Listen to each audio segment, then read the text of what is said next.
For the Atlanta Braves, Ronald Acuna Jr. will lead off. He'll be in right. At second base, batting second, Ozzie Albies. Hitting third, third baseman Josh Donaldson. Batting fourth and playing left field, Adam Duvall. Hitting number 5 at first base, Austin Riley. Batting sixth and playing center, Ender Enciarte. The 7-hole batter is Johan Camargo. He'll be at shortstop. Tyler Flowers will catch and bat 8th, and right-hander Julio Teheran will pitch and bat number 9. Again for the Braves, Acuna Jr. in right, Albies at second, Donaldson at third, Duvall in left field, Riley at first base, Enciarte in center, Camargo the shortstop, Flowers the catcher, and Teheran the pitcher. It is warm, it is humid, it is the kind of afternoon where you would have a reasonable expectation of thunderstorms. Right now, the weather radar looks very, very good. Most of the really heavy stuff is currently northeast of Atlanta and moving out of here. So maybe the Reds and the Braves will catch still another break and get this game in. The Reds, of course, will be heading back home to play the Angels of Anaheim tomorrow night. And the Atlanta Braves will be traveling to the upper Midwest to meet the Twins in downtown Minnesota or Minneapolis tomorrow night. Sonny Gray, Julio Teheran. I guess you could call this Danny Graves another good pitching matchup. We had that expectation last night. Certainly had nothing to do with the stuff that Trevor Bauer brought to the mound in his first appearance in a Reds uniform. It had mostly to do with lack of command. And you got two guys going today, one of whom is pretty much a strike thrower, and Sonny Gray against Teheran, who can be very, very iffy. You're exactly right about Teheran. He's iffy. He's either that guy that is dominant or he's a guy that can't get into the 4th or 5th inning. But he is a veteran guy, and hopefully we have a quick game with him on the mound. But Sonny Gray, that's definitely the guy you want on the mound on getaway day. Strike thrower, filthy breaking ball. And, of course, you mentioned Bauer and his lack of control last night. He has a great breaking ball, but Sonny Gray's is right up there with him. Well, the Atlanta Braves are now taking the field, led by Julio Teheran. They enter play today where they have been used to being, and that is first place in the NL East by 7 over the Washington Nationals and the Philadelphia Phillies. They are currently tied for number 2 spot. The Reds 7.5 back of division-leading Chicago, and the Cubbies only have a half a game edge right now on the Cardinals, with the Brewers 3 back, the Reds 7.5 out, and Pittsburgh now 11 games out of first place. Winker, Votto, Suarez will be the top third of the batting order. Teheran with a 6-win, 7-loss record, making his 24th start of the year, has a .338 earned run average. Lifetime against Cincinnati is 3 wins and 4 losses. The Reds beat him back on the 25th of April in a game at Great American Ballpark, a 3-2 final score. Did not pitch badly at all. In fact, he would probably take that start every time he goes out. 6 innings, 5 hits, 3 runs, but that 3-run total was just enough to hang a loss on him. Very, very little, if any, breeze at all blowing here. And right now the sunshine is out. Although we'll say the same thing today we've said the 3 previous days. And when you come into Atlanta late July, early August, you cannot have any expectation at all of having the kind of comfortable temperatures that everybody involved in our traveling party and all the fans and the Atlanta Braves and everybody connected with professional baseball at the big league level in this city could ever anticipate. So you have small thanks for things of that nature. And as we stand a moment or two away from this game, we want all the folks in Dayton, Ohio, and certainly all those people affected by the incredible tragedy that occurred there earlier this morning. It's just unconscionable to think that things like this can continue to happen in the greatest country in the world, and the only hope that you can have is that our politicians figure out some way down the road to minimize or eliminate as much as they can what has taken place in the last few days in El Paso, Texas, and in Dayton, Ohio. It is just something that absolutely has to happen. We cannot continue having something like this, random mass killings, and hopefully there will be a light at the end of this tunnel. Here's Jesse Winker, and here is Julio Teheran, and the pitch is swung on and fouled, and this game is underway.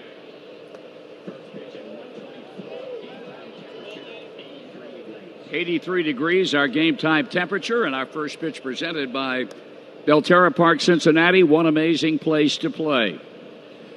Winker swinging a very good bat of late, hitting .268, 15 home runs, and 36 runs batted in. Teheran has given up only 10 home runs this season in 125 innings of work, so it's not going to happen often. And he fouls that ball off the face mask of catcher Tyler Flowers to fall behind 0-2. They have Austin Riley at first, Ozzie Albies at second, at third, Donaldson at short, Camargo, and their outfield left to right of Duvall and Enciarte and Acuna Jr. with Flowers catching. It seems almost impossible to think that a game could start for the Atlanta Braves and Freddie Freeman not be at first base. Here's the 0-2 pitch. And he struck him out swinging, and he disposes of Jesse Winker on 3 pitches.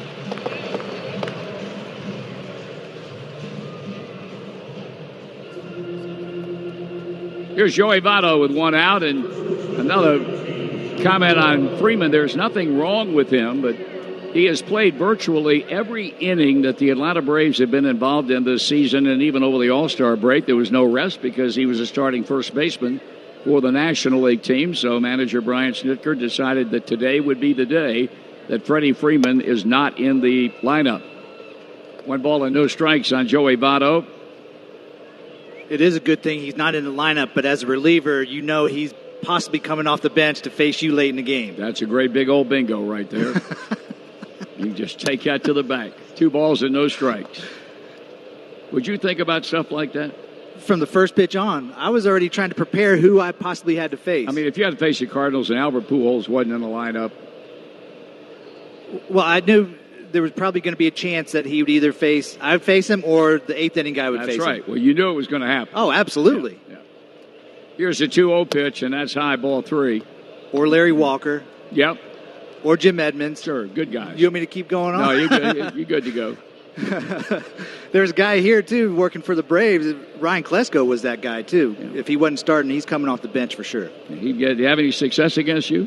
He took me deep once. Where? Your place or his place? In Cincinnati. Yeah. 3-0 delivery, and Votto gets a green light and really doesn't take very much advantage of it. He hits a fly ball into left, and that's picked off by Adam Duvall. 2 out.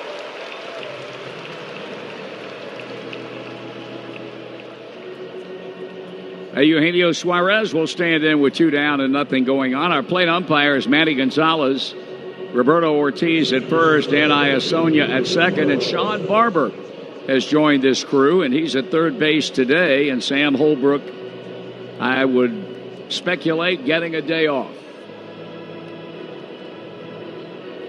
So here is Suarez, who in the first inning this season has hit 10 home runs. 10 of his 29 homers have come in the first inning. Teheran, tall, angly right-hander, all legs. Pitch is swung on and fouled back.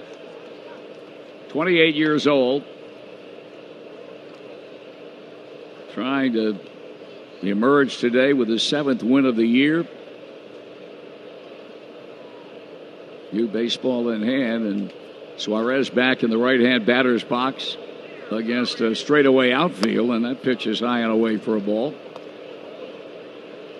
It's hard to believe Teheran is only 28. It seems like he's been in the league for 10 years. Yeah, there's certain guys like that seem like they've been around since Abner Doubleday allegedly invented the game. Here's the pitch, and that's hit foul to right. A ball and 2 strikes. I was walking around the ballpark today, and some guy yelled at me, "Well, bless your heart." No, he didn't. I swear to goodness. That is amazing. That just made my day right there. I thought I'd lost my mind. I said, I'm trying to think, did I say something stupid in the last 5 minutes? Try to bless your heart, bless my heart. Give me a break. 1-2 the count. Trying to get the Reds out in order. Winker a strikeout, Votto a fly out. Pause in the pitch. Check swing, and that is strike 3 call. Suarez not happy. He is rung up by Manny Gonzalez, and now the Atlanta Braves come to bat against Sonny Gray to the mound for 22 times now. He's 6-6, a 345 earned run average, and he's going to work on Acuna Jr., followed by Albies, followed by Donaldson, after the Reds go out in order. And the first pitch, a swing and a miss. This is a young man who delivered the game-winning run home last night with a double over the bag at third to score the fifth and the deciding run of the game for the Atlanta Braves. He checks his swing and checked it in time. A ball, a strike.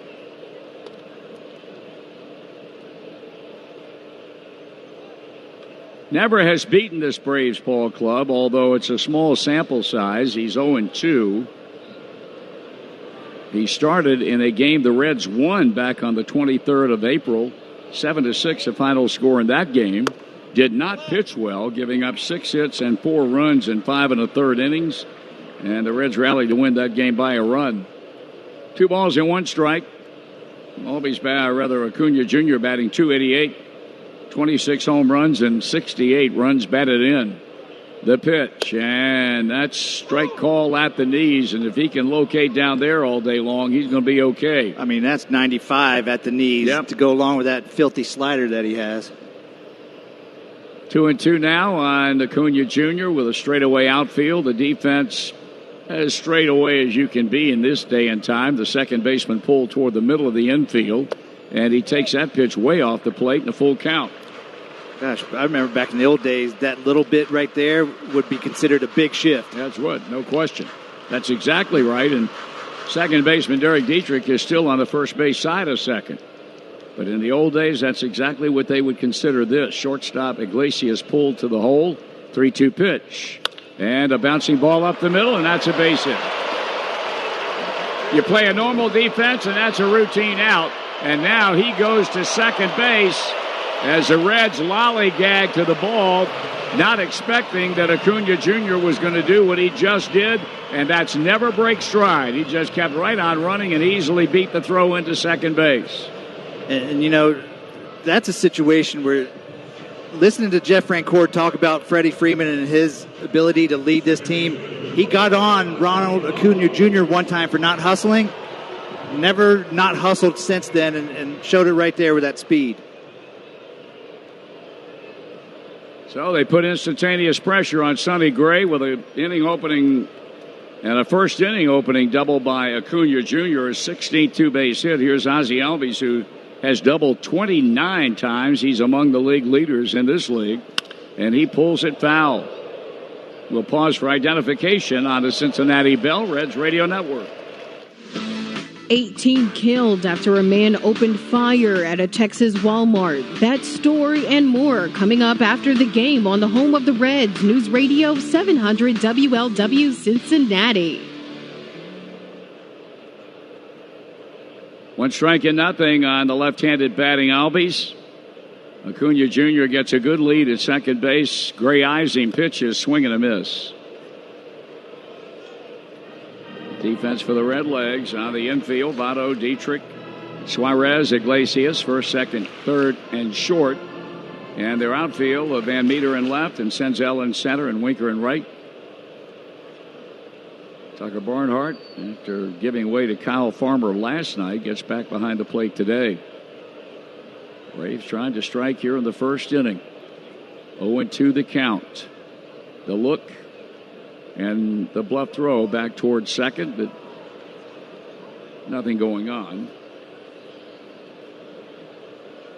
Reds are back at Great American Ballpark tomorrow night. Luis Castillo gets a ball against Brad Ausmus and the Los Angeles Angels of Anaheim. That will be a 7:10 start both tomorrow night and Tuesday night.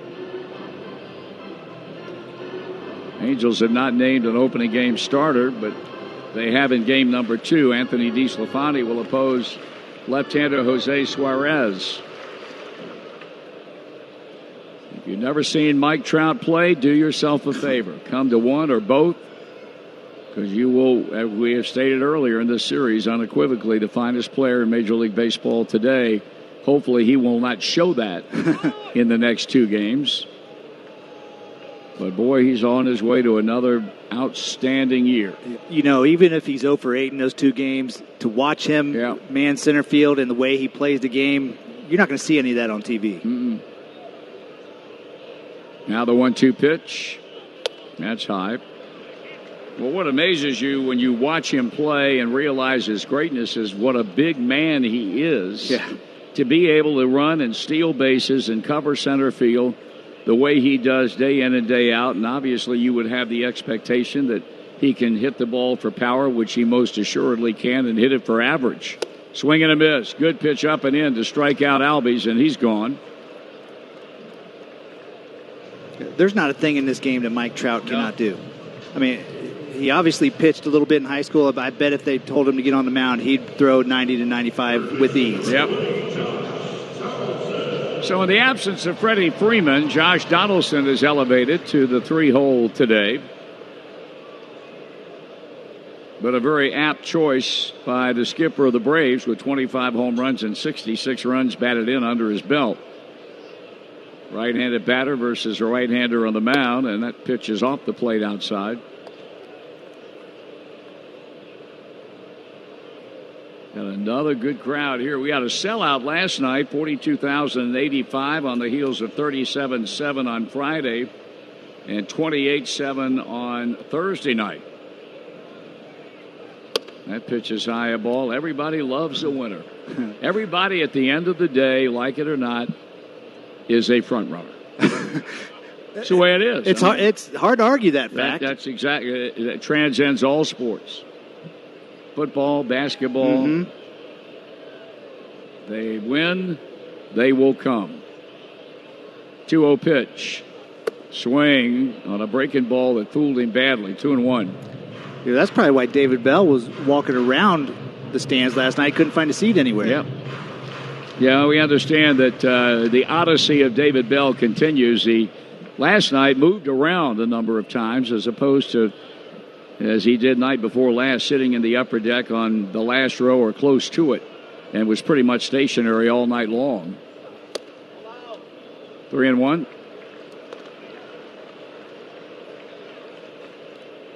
He should come in this booth. We got a nice view up here. We do. He'd be welcome. Sit right here between you and me, and we put him on the spot and ask him, what'd you think of that move? Yeah. You want to drop a bless his heart on him? Here's a 3-1 pitch. And that's a pop-up that'll be out of play. That would be beautiful. David, if you're listening, come on up. That's right. You're welcome in this booth. We'll get you something to drink. It's cooler here. The banter is incredible during commercial breaks. We got some chocolate for you. Yeah. Chips. Got all kinds of stuff to eat. This company might not be nearly as good as what you're experiencing. You'd have to weigh one against the other. 3-2 pitch. Popped up into shallow center. Going out is Dietrich, and he will defer to Iglesias, who makes a one-handed grab. They're 2 out.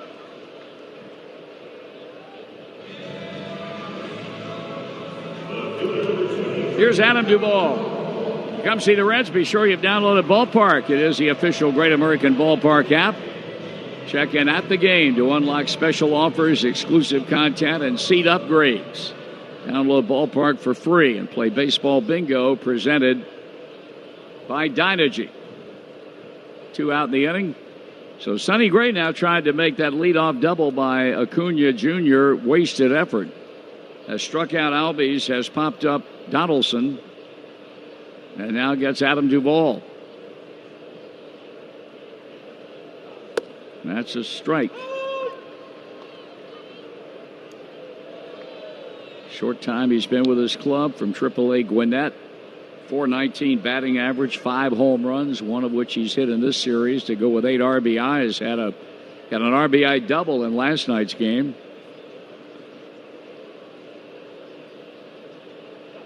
Swing and a miss.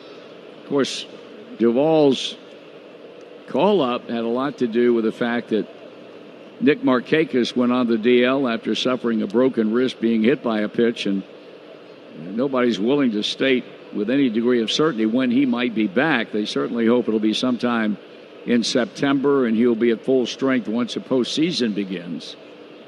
But it gives Duvall an opportunity, and up to this point, he has really made the most of it. Time call as Sonny Gray holds a little bit too long.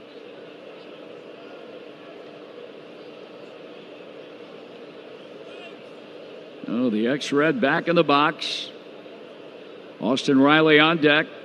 Acuna Jr. leading at second. Sonny Gray with a stretch motion on the mound, kicks, deals, and a grounder hit foul right through the Atlanta Braves on deck circle on the first base side. They measure 325 down the lines in this yard in its third inning of work. 385 to left center, 375 right center, 400 to straightaway center field. The wide open spaces in this park that will generate a lot of doubles and a lot of triples. They've got a big outfield here. The pitch is taken high for a ball.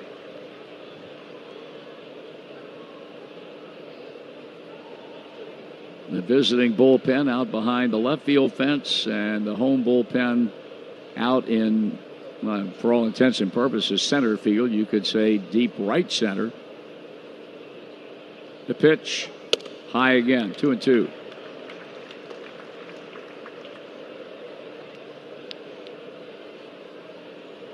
The Braves must have a room down there in the bullpen, because I don't see any of their relievers sitting out there. But you look at the Reds bullpen, there's a few guys out in the sun. Yeah, they hang out to dry. If you're with a visiting team, they probably have air-conditioned room with catered food. Jam job fouling it back. They've got a tremendous variance in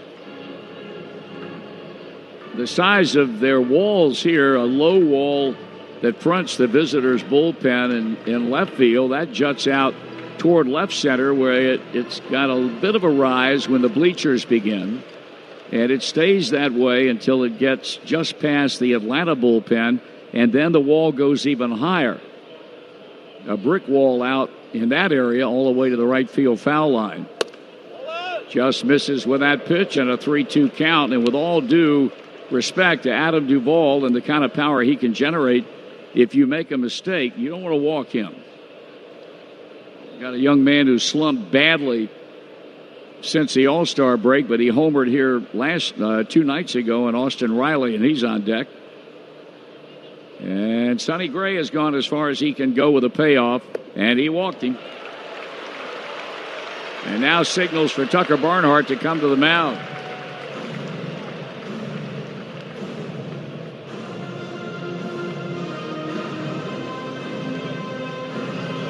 Tell you what Lou Piniella said about this. You should tell me. I really can't. That's the part of the banter in between innings. Yeah, that's correct. I can only imagine, and I would probably agree with what he said. Yeah, you would. So now Austin Riley, who hit the home run here the other night that broke a 50 at-bat homerless drought. But he can generate a lot of pop if you make a mistake, and he starts around on a breaking ball off the plate. Ball one. Hitting .241, 17 home runs, and 45 RBIs.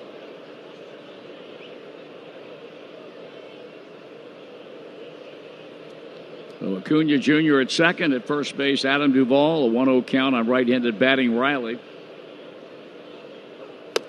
There's a strike.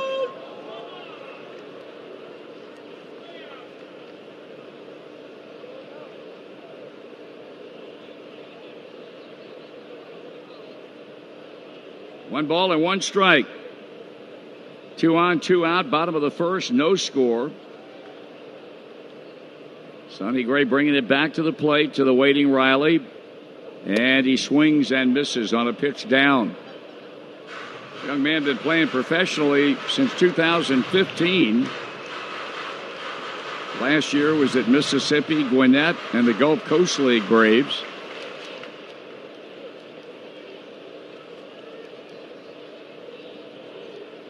most home runs he hit in 1 year was back in 2016 when he hit 20 in Rome, Georgia. And he is a strikeout victim. And that ends the inning and ends the threat. They got a hit, they lead 2, and we go to the top of the second. Cincinnati Reds baseball is always live with MLB At Bat. Follow the action with game tracking and video highlights, along with up-to-the-moment stats, standings, breaking news, and more. Download the MLB At Bat right now. It's your number one app for the Cincinnati Reds. A left-hand batter stands in for openers here in the top of the second against Julio Teheran. That left-handed batter would be Josh Van Meter. And the pitch is taken up and away a ball as we take a look now at our Cincinnati Bell Trivia question of the game. Text the word vote along with your answer of A, B, or C to 66128 for your chance to win a pair of tickets to the Reds Hall of Fame and Museum, a $25 Skyline Chili gift card, all 2, $25 Dunkin' Donuts gift card, and a free haircut from Great Clips, brought to you by Cincinnati Bell, connecting what matters. Danny Graves, on this date back in 2011. Oh, okay. There's a strike. No, there's a ball. 3-0. Sir Paul McCartney played a concert at Great American Ballpark, one of the great non-baseball moments in the history of that park. Counting GABP, how many Reds ballparks have hosted performances that included this legendary musician? Strike call. Is it A3, B2, or C1? That would be McCartney sans the Beatles or McCartney with the Beatles. Okay. Well, how many times at ballparks in Cincinnati has he performed? There's ball 4, and Van Meter's on with an opening walk. Well, this is just going to be a wild guess. It's going to be 2, and I'm sticking with it. B2. Okay, B, that would be B. B2, yeah. All day long. Okay. So GABP, and the other one was at Riverfront. Okay, I got you covered. I'm going to say. No hints? I'm not giving you anything. All you've done is come up with right answers. Somebody has to. I'm not giving you nothing. Here's Nick Senzel after the Van Meter base on balls.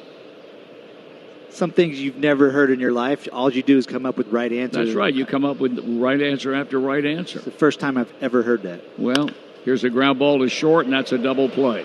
6-4, 4-3.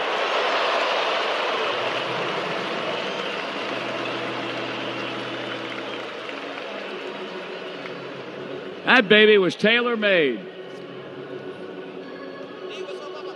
And with 2 out, the batter will be second baseman Derek Dietrich.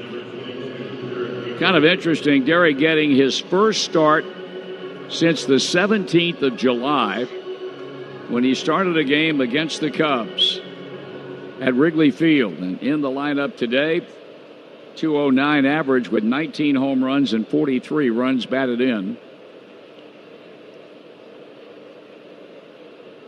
Teheran, a long look down to Tyler Flowers.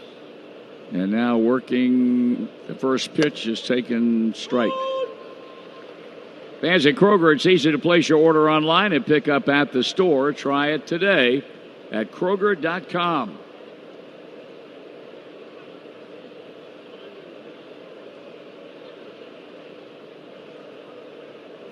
Check swing and strike 2 call. And now they'll put a full-blown shift on left-handed batting Dietrich. It was not 3 on the right side of the infield, but after that call, strike 2, they move over. Pitch, foul ball.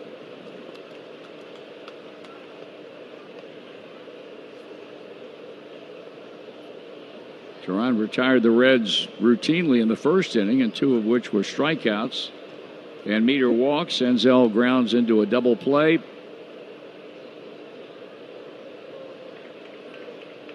And the count holding at 0-2 on Derek Dietrich. The pitch. Jammed him, and he fouls it into the seats behind the third base dugout. We talked last night about how David Bell related to me how very hard Dietrich is working to improve his ability to make contact against left-handed or against breaking balls and off-speed pitches. It has been a killer for him since he burst on the scene the first 2 months, seemingly hitting home runs every day. Here's a line drive foul down beyond the first base dugout. And then when they started throwing him a recipe, a steady diet of off-speed pitches,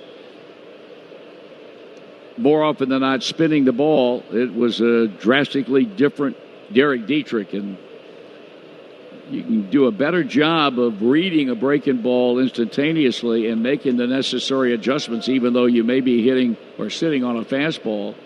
It's going to just give this young man a greater opportunity of being in the lineup. It doesn't take long for pitchers up here to find your weakness if you have one. And the good hitters will adjust, make those adjustments quicker than others. That's correct. That's a strikeout swinging, and that ends the inning. No runs, no hits, nobody left. Inning and a half in the books. Reds nothing. Bravos likewise. On the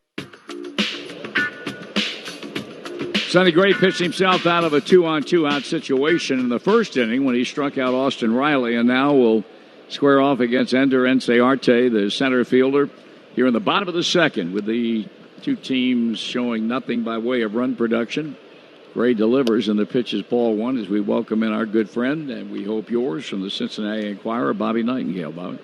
It's like the nicest day we've had out here so far. Every other day felt like it was about to rain. Well, you had to say it. Oh, great. You had to say that, didn't you? I'm that guy. That pitch is in for a strike. As I told the folks, everything right now is northeast of us. It's moved up north of the city and on up, and hopefully that'll last for maybe another 3.5 hours, and we'll be happy. I was talking to someone, they said Turner Field used to always, like rain would always miss it. I don't recollect getting as much rain at Turner Field. Well, you know what? They talked about downtown, didn't they, John? And how, everything just seemed to disappear down there. Fly ball to right, and Encearte is gone, and the batter is Johan Camargo, the shortstop. You had a chance to talk with Lucas Sims, a young man who seemingly is adapting to pitching out of the bullpen, but he talked about something a bit more ominous than that, didn't he? Yeah, I saw an old news clip that just talked about a minor league bus crash, and he was one of the top prospects in the Braves organization at the time. So obviously he was kind of one of the headliners, but at 3:45 in the morning, he had just turned 21. I think it was A-ball. He's in Carolina. The bus tipped over, and a lot of guys got hurt. He said he thought he broke his hip, but it ended up being kind of like an oblique type thing that sidelined him for 6 weeks. He said his girlfriend at the time, now wife, was supposed to meet him that next morning, whatever city they were going to. They crashed in Whiteville, North Carolina. So he had to call from the hospital and was like, don't freak out, but our bus crashed and I'm in the hospital. Well, Whiteville, that's down on the coast. Whiteville, North Carolina, Yeah, Whiteville, yeah. 1 ball and 1 strike to count on left-handed batting Camargo, and fastball just a bit inside for a ball. Well, he recovered from that. He was was traded in the Adam Duvall deal along with Matt Whistler, and had a great start earlier this year on a one-and-done deal. Came back, made another start, was not quite as good, but last night I thought he threw the ball exceptionally well in relief. Yeah, and David Bell kind of mentioned it today that they might try to find more back-to-back outings for him as a reliever, so more of like a true reliever. So I think he's kind of impressed them by saying, he's transitioned from starter to now maybe he's in the bullpen for the rest of the year. Here's a 3-1 pitch, and he jams Camargo, and he fouls it off. I would assume he's happy pitching out of the bullpen. He said it doesn't feel that different. He said it kind of feels the same mentality-wise. You can see his fastball is a little bit like a tick faster. Yeah, it certainly was last night. Yeah, and I'm telling you, he's a perfect guy back there because he throws strikes. Yes, he does. Probably as good or better than anybody on this whole pitching staff. Popped up off third, and that'll be out of play. But it was his first time pitching against the Braves since that trade last year. So he looked like there was no problem whatsoever. Yeah, he said it was exciting when they turned the lights out to do the chop during pitching changes. He said he got pumped up just being on the other side of it for the first time. I ever tell you what Lou Piniella said about that chop? No. I'll tell you sometime. That'll have to be off the air, Bobby.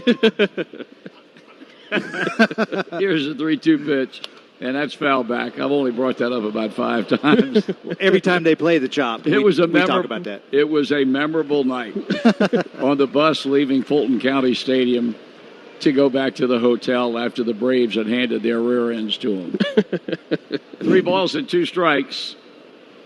Of course, back in the 90s, that Braves team did that to a lot of teams. The payoff pitch again, and he walked him. Second base on balls issued by Sonny Gray. The old deal now with the catcher Tyler Flowers. Just amazing how often they do that, the chop chant now, though. Like in the extra innings yesterday, it was like between every pitch. Yeah, it's disgusting. You don't find yourself getting caught up in it, do you? No, just like when the lights are out, though. That's pretty cool. Yeah. I want to see them when they do it one night and try to cut them back on. They don't come on. That's what I want to see. I got a little nervous the first night in here because I'd not remembered that, or if they did it. I thought, you got to be kidding me. They got a transformer explosion. We ain't going to play any more ball tonight. Doubleheader tomorrow, and Marty loves doubleheaders. Fly ball hit to right and caught. Nice running grab by Jesse Winker in right field. And Flowers hit that ball hard the other way. So 2 out with a runner at first, and the batter will be the pitcher Julio Teheran. So you getting out of here tonight? Yeah, got a that's a 10:45 from flight. The norm. Yeah, that's good. That's wonderful. And you'll be at Great American Ballpark for the next 2 nights to see the best player in baseball play. I'm more interested in Ohtani, actually. Like, I just want to see him in person. But he can't play, can he? Because there's no DH. Is he That's playing? True. Yeah, maybe one pinch hit per game. Possibly, yeah. 1 ball and no strikes. Yeah, I don't think he's played in the field this year, but it's just like Michael Lorenzen, times 2. Yeah, you're right. I'm trying to remember. Of course, I was not there. The Reds have already been out there, right? Yeah, they have. Yeah, I didn't make that trip. Swing and a miss. 1 ball, 1 strike. Were you on that trip? No, I wasn't. Yeah. I know he played, I think, one or both games. Yeah, Angels won both 5-1. Yeah. That's right. I'm looking forward to seeing Albert again. Yeah. Yeah. Good guy. Love that guy. Yep. You saw the old story come out that the Reds were the runner-up team before that was he got unbelievable. Out there. Wow. High pop-up on the infield, and it'll be Votto taking charge, and he makes the catch behind the mound to end the inning. Bobby, safe travels home. We'll see you tomorrow night. Yeah, sounds good. See you. All right, pal. Bobby Nightingale from the Enquirer. Teheran ready to go to work. Iglesias in the box, waves the bat over the plate as the right-hander gets the sign from his catcher Flowers, and he brings it home. And it's right in there for a called strike.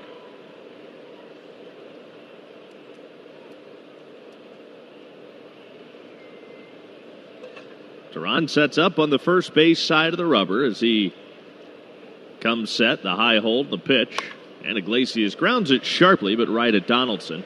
Step to his left, gloves, and throws in time. Iglesias is out, 1 away. And we have a moment, so let's pause for station identification. You're listening to the Cincinnati Bell Reds Radio Network. Sunny weather today, high of 88. Tonight, partly cloudy, low 66. Fair weather tomorrow, sunny and a high of 88. 88 degrees now at the home of the Reds. News Radio 700 WLW, Cincinnati. Teheran goes to work now against the switch-hitting catcher, Tucker Barnhart. He's up there left-handed against the right-handed thrower, and the pitch is a first-pitch strike.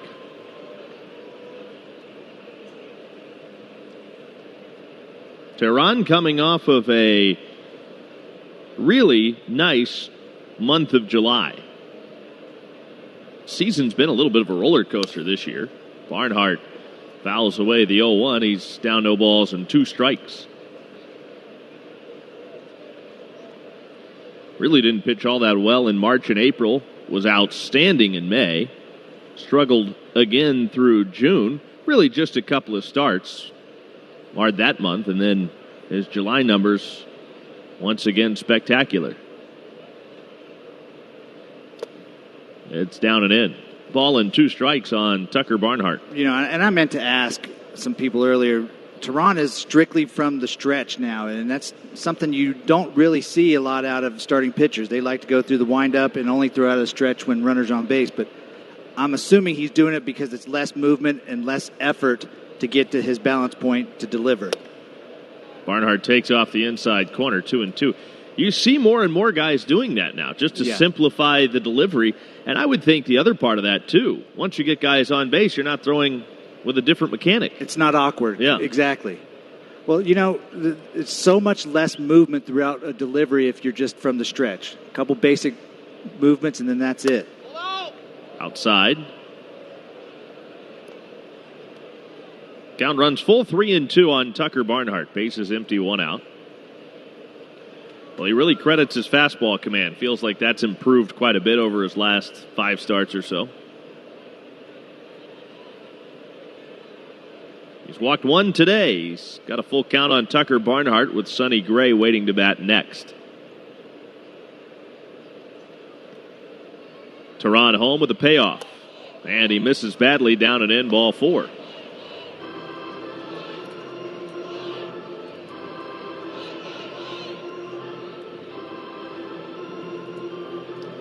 Well, that'll bring up the pitcher, Sonny Gray.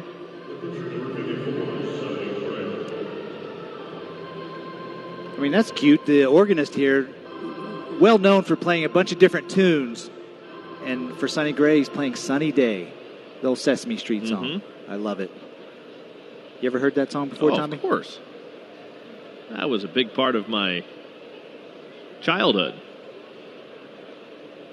Here's the first pitch to Sonny Gray, and that's taken outside. Then I got to college, and they told me I probably shouldn't keep watching it. Good one. I like it. I like it. I can't respond to that. 1-0 on Sonny Gray.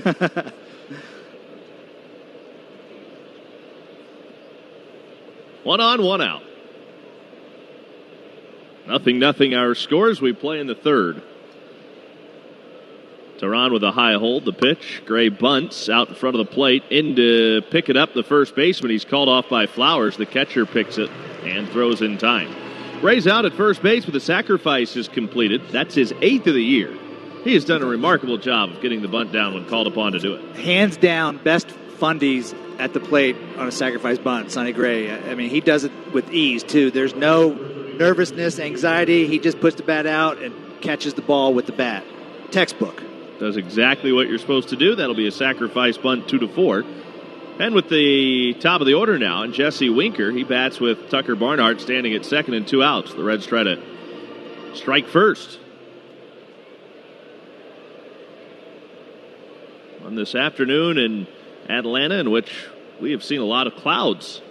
But it's one of those cloudy days that's very bright. Yes. I don't know that we've seen the sun yet. The pitch. And Winker takes down and away, ball 1, but sunglasses would come in handy. The sun peeked out a little bit, but it is brighter when the sun's behind the clouds right now. It's so bizarre.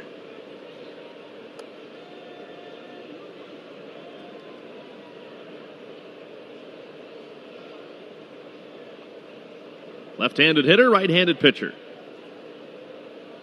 Tehran holds, checks second, pitches. The 1-0, swing and a miss, and Jesse Winker gets good distance on the bat. Did that bat just go through the net? It slid down the side of the net, it seemed like, onto the top of the dugout. That was wild.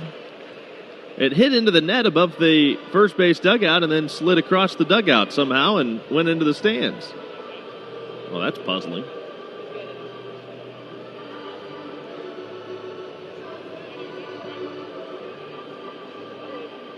It got under the net where it meets the dugout top, I guess.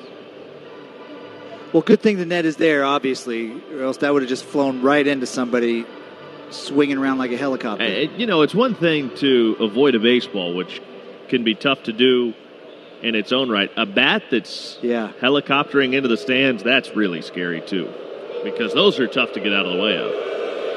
The boos you're hearing is because they're getting the bat back from the crowd. 1-1 on Jesse Winker. The pitch, high and outside, 2 balls and a strike. They always go back and get the bat when it goes into the crowd.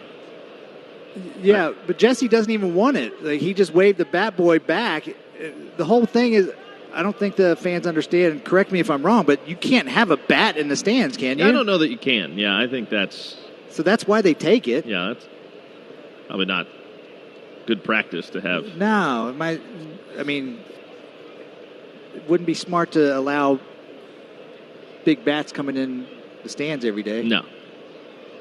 Did you ever go to a bat day at a ballpark where they give away the bats? Here's the 2-1 pitch. The little mini ones. And that's in the dirt. It rolls slightly behind Tyler Flowers. He'll pick it up. And the runner, Barnhart, has to stay at second, 3-1. Well, they I would go to games, they give away full-length bats. But you get a certificate when you come into the game, and then you pick up the bat as you leave. Right.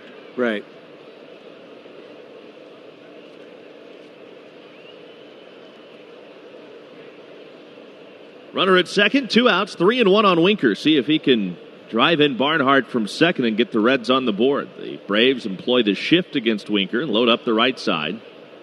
Albie standing in shallow right field. The 3-1 pitch. Ground ball, right side, out of the reach of Camargo, and that's into right. Here comes Barnhart around third, no throw. He will score standing up. It's a 2-out RBI single for Jesse Winker, and the Reds have a 1-0 lead.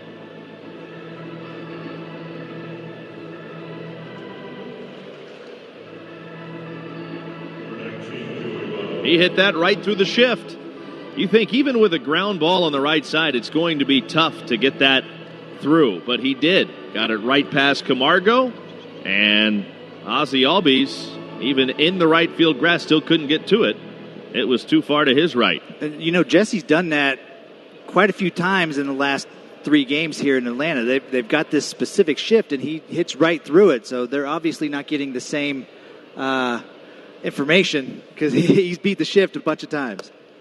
Outside, ball 1 to Joey Votto. Jesse Winker delivered the Reds' first run of the game. The first run was delivered to you by Integrity Express Logistics, your hometown logistics professionals. Visit IELFreight.com.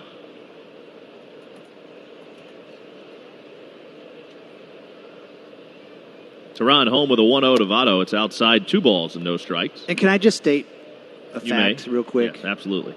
These are always welcome. For all the naysayers that say bunting is just a waste of an out, why are you bunting? You got 1 out, let the guy swing away. Well, Sonny Gray's bunt that got Tucker Barnhart to second got the Reds a run right there. So thank you very much. I'm not saying anything else about it until they do it again. Here, let me give you a hand down off the box. It's a lost art. No, I agree. 2-0 on Joey Votto. Teran brings it home, and the pitch is outside. I think there's a time and a place for it, for sure. Not that what I think matters, but... It does. I feel you. Well, look back to last night's game. The Braves used the sacrifice bunt. Yes. That was after back-to-back walks started the inning. Johan Camargo, their shortstop, laid down a bunt. They had 2 chances to get the run in from third. Yeah. And it was the second chance that got him in. 3-1 on Joey Votto.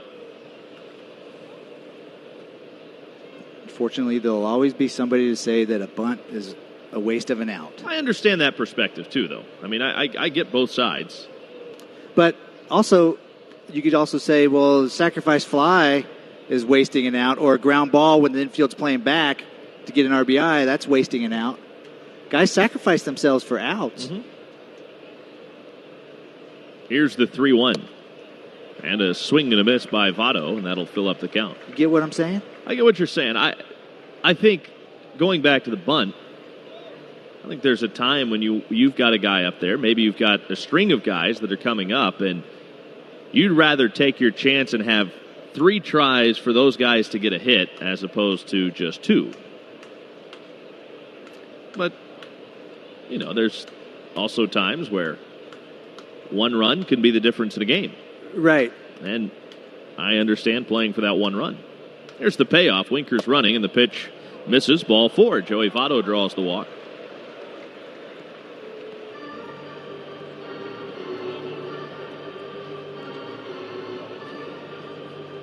And that will prompt a visit from the Braves pitching coach.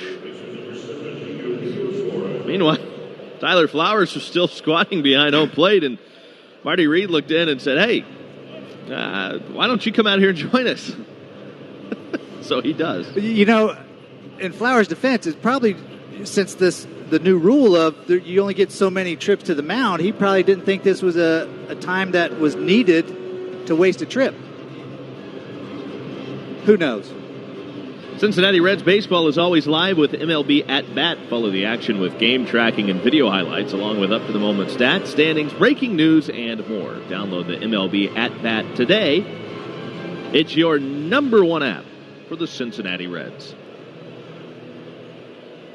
Marty Reed has said his piece. Excuse me, that is Rick Kranitz, pitching coach. Marty Reed is their bullpen coach. I got that wrong. Would you believe me if I told you that I grew up with Marty Reed's nephews, played Little League Baseball with them? Did you? Yeah, down in Tampa, Florida. How about that? Yeah, pretty special. Were they good? Very. I would imagine. Good coach. Yeah, very good. The pitch down and away to Eugenio Suarez. 1 ball and no strikes. I regret not getting a chance to go down and catch up with them this trip. First and second, 2 men are out.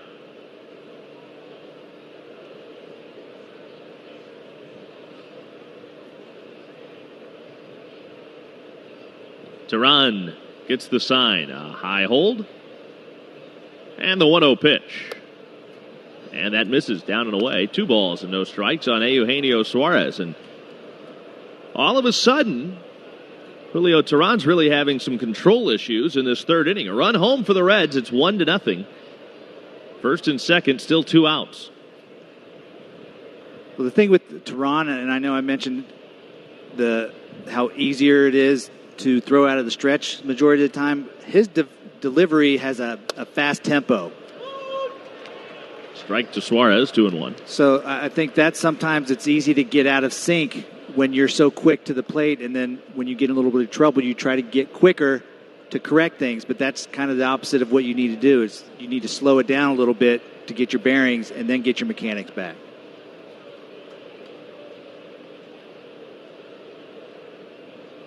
Teran checks second and delivers the 2-1 pitch, and that's a check swing foul. 2-2 on Eugenio Suarez.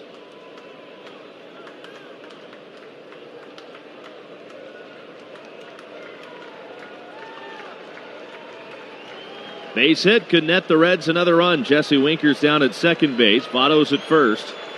2 balls, 2 strikes on Suarez. The right side of the infield is wide open.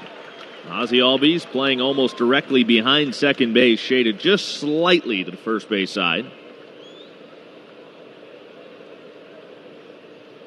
And the 2-2 pitch. Way low and outside. He missed badly there. And the count is full, 3 balls, 2 strikes.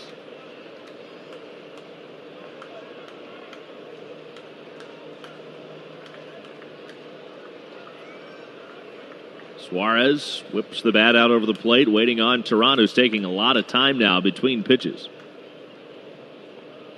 The runners will be off, and here's the payoff. And it is lined foul, pulled outside of third. Winker back to second, Votto back to first. They'll reset again.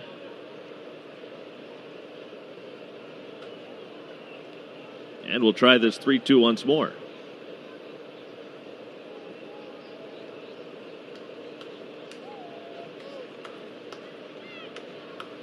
The series between the Reds and the Braves, dead even at 3 apiece. Reds trying to win this series, the season set against the NL East leaders. And that's a division that they are virtually running away with. A 7-game lead at 20 games over 500. The Reds have played them tough, and now Teran's going to back off the rubber, and he's going to get another visit from his catcher, Tyler Flowers. It just doesn't look comfortable out there right now. No, it just makes you wonder, does he think that Jesse Winker is getting the signs and picking up sequences from second base, or he just needs a break. It is hot and humid out there, but it's not something he's not used to. Yeah, this is pretty much standard Atlanta weather here. I mean, he's done it for a long time here. Yeah. Coming up through their system, too. That's another thing about the Braves. All of their affiliates are relatively close to Atlanta, so you experience the same weather pretty much the whole way up through the system. Yeah. Yep. Humid everywhere. You are acclimated to the humidity by the time you get here. Runners go. The payoff pitch misses outside, and Eugenio Suarez draws the walk, and the bases are loaded, and Josh Van Meter's coming to the plate. Yeah, he's just not looking comfortable at all. His follow-through is, I mean, he's just off balance and kind of just falling off to the side a little bit. And Josh Van Meter has a chance to make this a big inning for the Reds.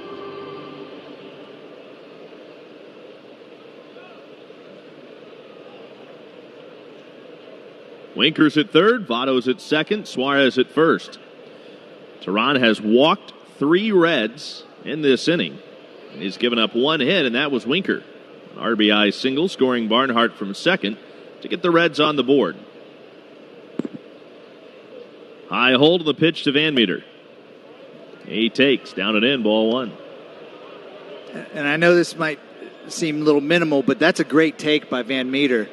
Teheran having trouble throwing strikes with his fastball, tried to wrinkle up a little breaking ball there to get Van Meter to chase after it, being a younger guy, but he was very patient with it. He did not take the bait. 1 ball, no strikes.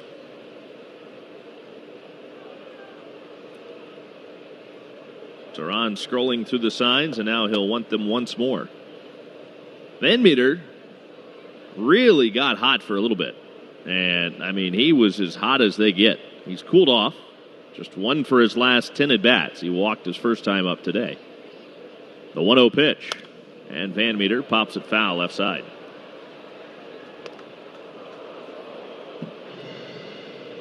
Security guard down on the second level showing why he's a security guard. He's a security guard, not a professional baseball player. Right through his hands. And when you're wearing a fluorescent green shirt, you tend to stand out a little bit. Yeah, and it just looked like his buddies were making fun of him because he got on his little handheld microphone, walkie-talkie thing, and was saying something back. They had to have been chewing on him. Fastball high and wide. Van Meter's ahead in the count, 2 balls and a strike. Well, they're not buddies if they don't. Right. 2-1.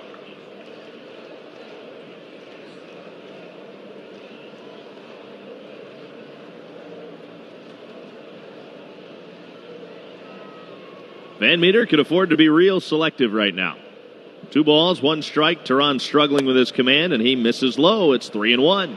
You talk about a situation where you're backed into a corner out there on the mound. This is it for Julio Teheran. Bases loaded. He's walked 3 in the inning, and he has a 3-ball, 1-strike count on the hitter, Josh Van Meter.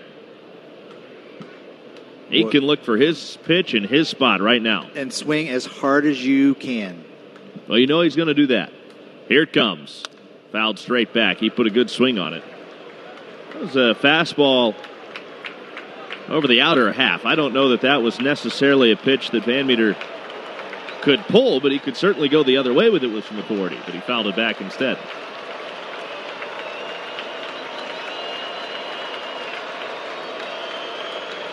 And the scenario you play over and over again in your backyard as a kid. Bases loaded, 2 outs, and a full count. Except that scenario, we always said bottom of the ninth. Now, always.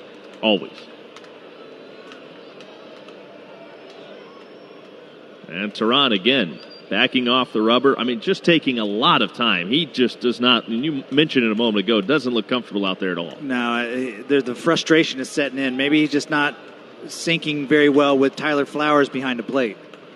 The merry-go-round begins, and the pitch. Swing and a miss. He struck out Van Meter. The Reds do get 1, but they leave them loaded in the 3rd. We head to the bottom of the 3rd inning. 1-0 Reds lead the Braves. Bottom of the 3rd inning here at SunTrust Park in Atlanta. Let's pause for station identification. You're listening to the Cincinnati Bell Reds Radio Network. Gun violence in Dayton kills 9 people and injures 27 in an overnight shooting in a popular arts and entertainment district. More coming up after the game on the home of the Reds. News Radio 700 WLW Cincinnati. With Danny Graves and Marty Brenneman and our engineer John Kramer here in Atlanta, I'm Tommy Thrall.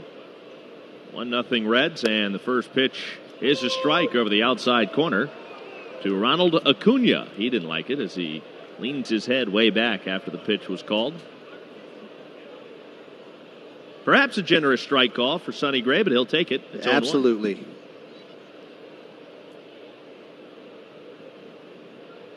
The 0-1 pitch. That misses down and away. The count is even up. 1 ball, 1 strike. That's when they yell, same pitch, even though that one bounced. But as a pitcher, never complain when they give you a strike like that. The 1-1. Strike 2. This one right at the bottom of the zone, middle of the plate, 1-2.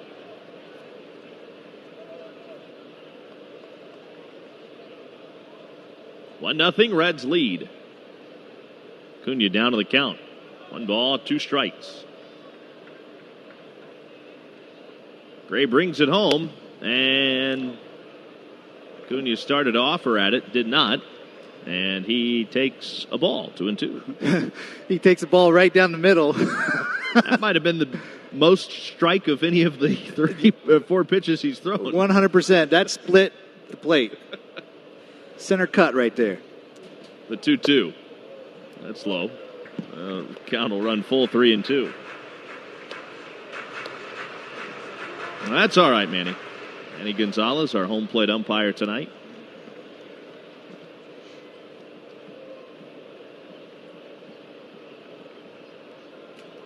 And now Ronald Acuna, tired of waiting. Julio Teheran taking a lot of time between pitches. Sonny Gray taking his time out there now. He works with a full count on Acuna. Doubled his first time up, and he swings and misses here and strikes out in his second at bat. Chasing that breaking ball from Sonny Gray, and there's 1 gone in the 3rd. Filthy breaking ball right there. Would have been ball 4. That started at the bottom of the zone, dove down. The right-handed hitter, and he chased after it. Ronald Acuna Jr. gone fishing. 1 down, and now Ozzie Albies. First pitch to him is high and outside, ball 1. You know, looking around the league at other games, we all know that the Mariners got no hit last night by the Astros. They get to face Justin Verlander today. How about that? This was hit very sharply on 1 hop. Loved by Votto, swiping out to his left, and he'll take it to the bag 3 unassisted. Well, as Marty would say, that's a big old hang with him. Hang with him. That's right.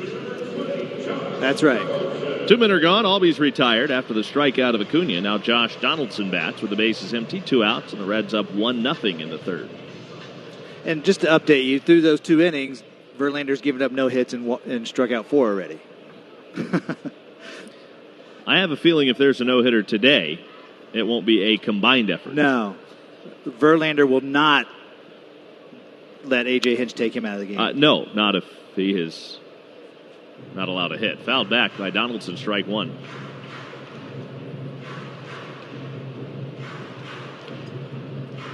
I mean, I think he's hard enough to get out of a game, period. Yeah. Yes, he is. Let alone if he's got a no-no working. That's what's tough as a younger manager when you have a guy, a workhorse like that, and you have to take him out. 0-1, ground ball, right side. Nobody's there. That'll be a base hit. Josh Donaldson has a 2-out single as he beats the shift. The Reds had Dietrich playing way up the middle. Only Votto was on the right side, and he was nowhere near where that ground ball was hit. And Donaldson, that's not a 2-strike swing. He tried to do that. Yeah, you could totally see in his approach right there, and he shortened up his swing.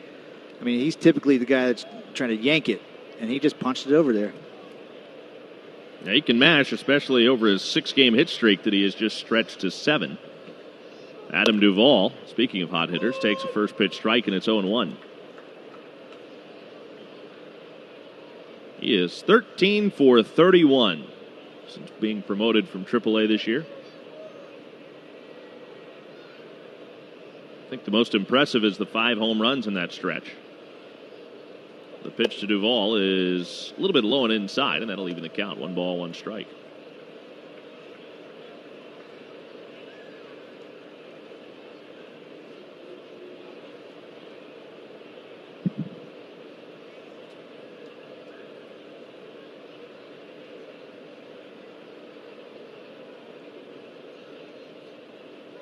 From the belt, the 1-1.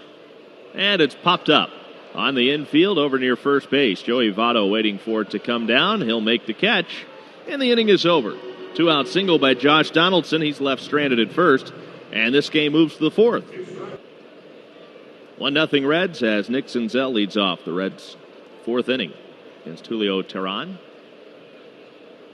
Right-hander deals to Senzel, and the pitch is a taken strike over the inside corner. It's 0-1. What time are you flying out tonight? 7 o'clock. Well, 6:59 to be exact. Yeah.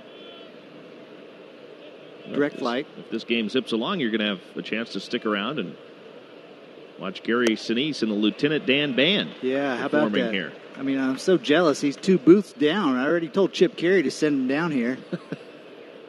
0-2 on Nick Senzel.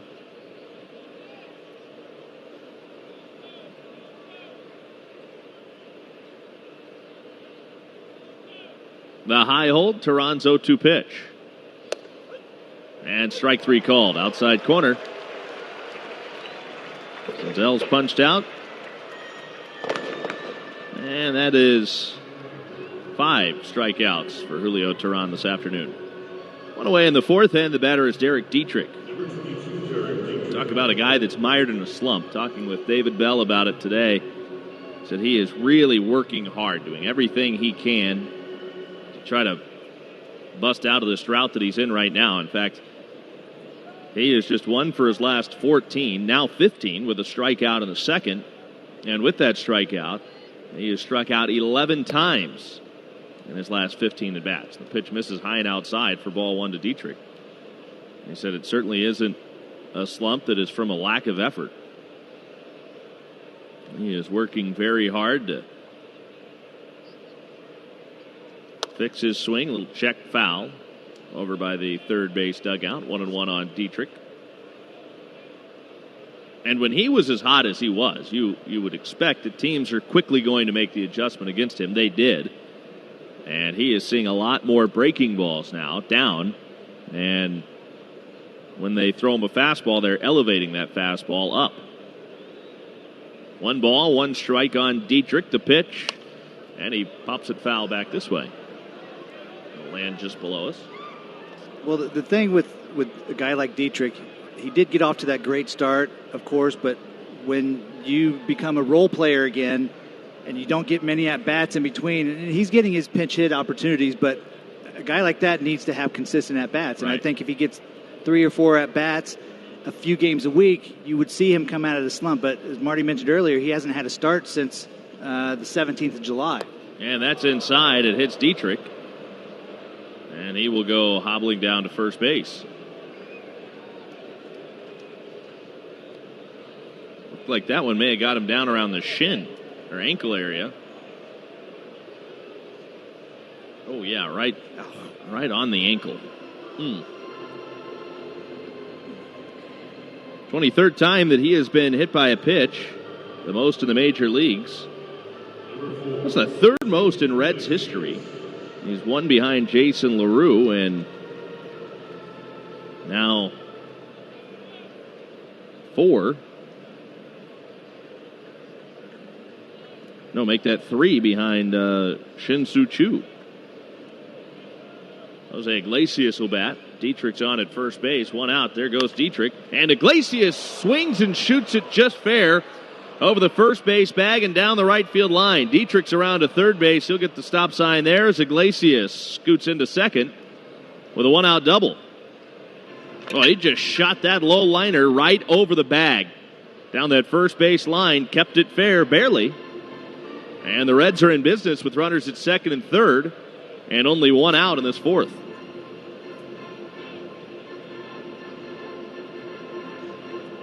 And I was just thinking before that, Dietrich gets hit in the ankle. There's no way he's going to come out of this game, get an opportunity to get at bats, and then he takes off on the first pitch. Perfect. And they will walk intentionally, Tucker Barnhart.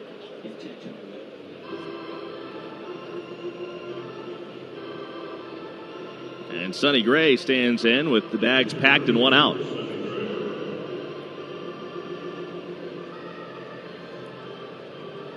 Here's your song again, Tommy. I know, love it.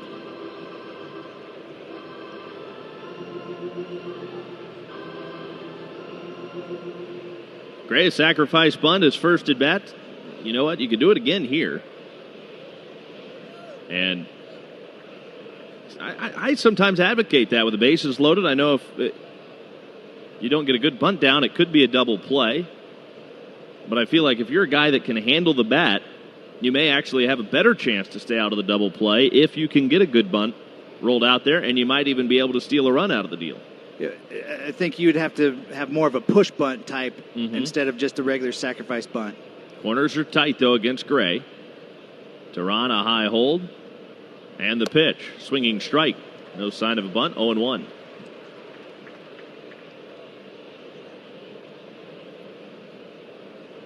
You have to get it down. You have to have the runner getting a good secondary lead at third. And a great break as soon as they see the bunt down.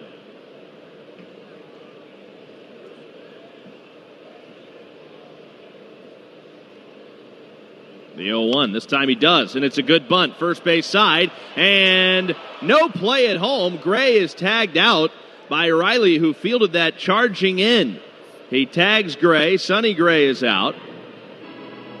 And scoring on the play is Derek Dietrich, and that's going to go as a 3 unassisted sacrifice bunt and a safety squeeze indeed. And thank goodness Sonny's up and walking back to the dugout. He kind of sat down after he tried to avoid that tag by Austin Riley. And I think he did avoid the tag. I don't know whether Riley ever got a glove on him. He went back and tagged him with Gray sitting down. But Gray did. He went down and awkwardly tried to avoid that tag, and he stayed in a seated position for a moment, almost grimacing after that happened. I don't think Riley ever touched him. I don't think so either, until he went back. Right. It will go as a sacrifice bunt, 3 unassisted. Dietrich is home from third. It's now 2-0 Reds. Up to third base is Iglesias, and into second base, Barnhart. And that's taking advantage of the Gold Glover Freddie Freeman not in the lineup defensively, especially the way that he plays first base over there. Now Jesse Winker swings the first pitch, sends a fly ball to center. Right at Ender Inciarte. He doesn't even have to move as he makes the catch, and the side is retired. The Reds lead 2 and score another. It's now 2-0 Cincinnati as we have your say during extra innings after the game on 700 WLW.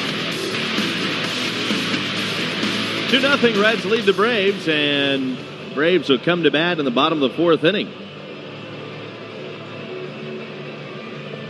Austin Riley, who is giving Freddie Freeman the day off today by playing first base, is set to lead things off, followed by Ender Inciarte and Johan Camargo. You talk about guys that got off to a hot start, and then that came to a screeching halt. Austin Riley, he was on fire, but had a really tough month of July.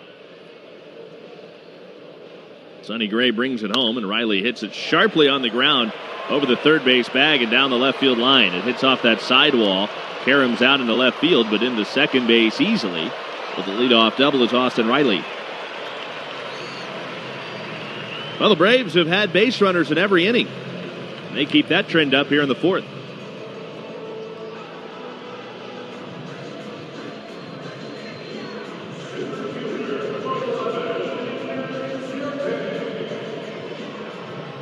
That'll bring up Ender Inciarte. I think we're feeling the absence to some extent of Freddie Freeman in this game. Yeah, on both sides of the ball, offensively and defensively, and I'm not complaining. And I was going to say, unfortunately so. Ender Inciarte bats, and he takes ball one.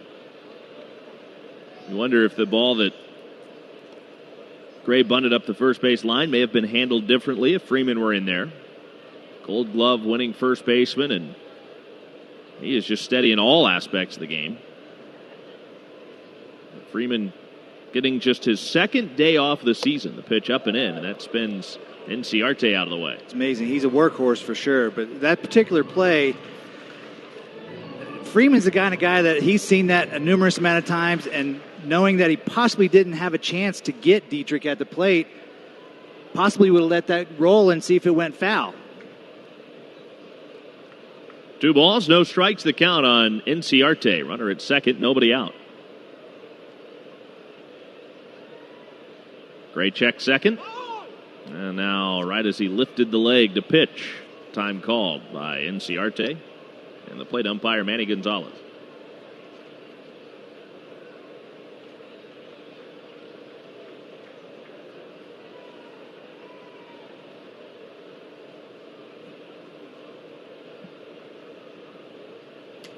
Now the pitch. Inciarte socks one to center. Playable for Senzel as he fades back on it. He'll make the catch. Tagging at second, Riley. Here comes the throw to third. Not in time.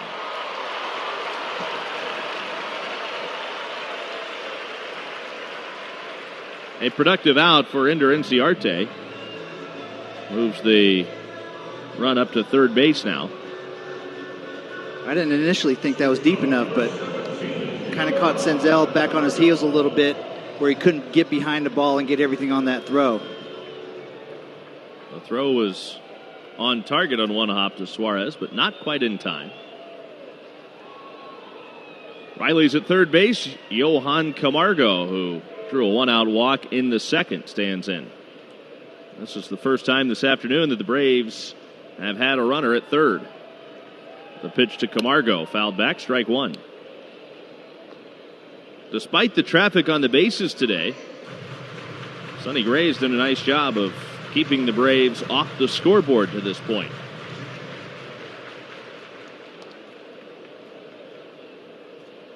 They have 3 hits. The Reds just 2, but the Reds have scored both of the game's runs. From the belt, Gray's 0-1 pitch. Too far inside, ball one.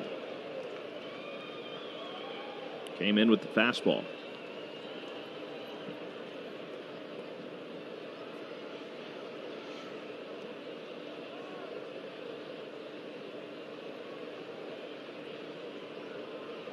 Signal given.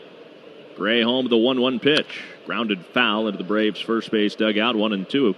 Just been informed that it'll be left-hander Patrick Sandoval to start the opener for the Angels tomorrow night at Great American Ballpark. The Reds open their homestand. That will be Patrick Sandoval's major league debut. I was just going to ask you that. His mound opponent, Luis Castillo. Go get him. The 1-2 pitch. Swing and a miss. Struck him out. A breaking ball in the dirt. Barnhart blocks it. Fires to first to complete the strikeout. After a check of Riley at third and now 2 outs.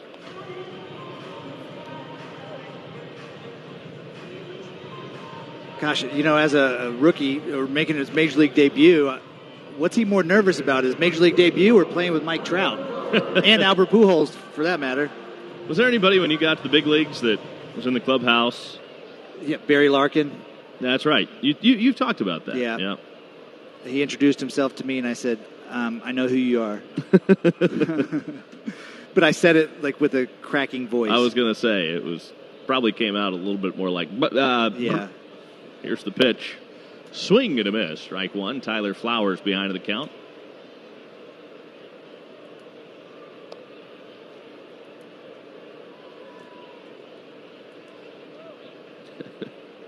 I mean, there's a ton of players out there that I was kind of in awe of when I first saw them in the big leagues, but Barry sticks out just because of the conversation that we had. The 0-1 pitch. Swing and a miss. 0-2 on Flowers. Sonny Gray trying to strand the runner at third. Were you ever starstruck by an opponent?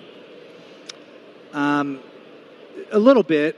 You know, Cal Ripken Jr. Yeah, that would do it. Yeah. And he's like 3 for 4 or 4 for 5 off me or something like that, and all doubles. I was going to say, the one time you got him out, did you have him sign the ball? No. The 0-2 pitch. Should have. Outside, 1 and 2. Well, I already had a signed ball from him. I actually played with his brother, Billy Ripken. I played with him in AAA, and he brought back baseballs for all of us after Cal broke the Lou Gehrig's consecutive game streak. He brought us all balls, so I didn't have I'm glad because I was going to be too nervous to ask for a baseball anyways. The 1-2 pitch. Swing and a miss. He struck him out. Back-to-back strikeouts for Sonny Gray. And he strands Austin Riley at third base. We go to the 5th. Still, the Reds 2, Braves nothing on the Cincinnati. Well, the Reds are coming to bat for the 5th time today, and they own a 2-0 lead behind some outstanding pitching through 4 innings from Sonny Gray. And here in the top of the 5th inning, it's going to be Joey Votto, Eugenio Suarez, and Josh Van Meter. It's been a day that has not been unlike a lot of days in the pitching career of Julio Teheran, the inability to command the strike zone. He was very fortunate in the 3rd inning when the Reds scored their first run that it wasn't any worse than that.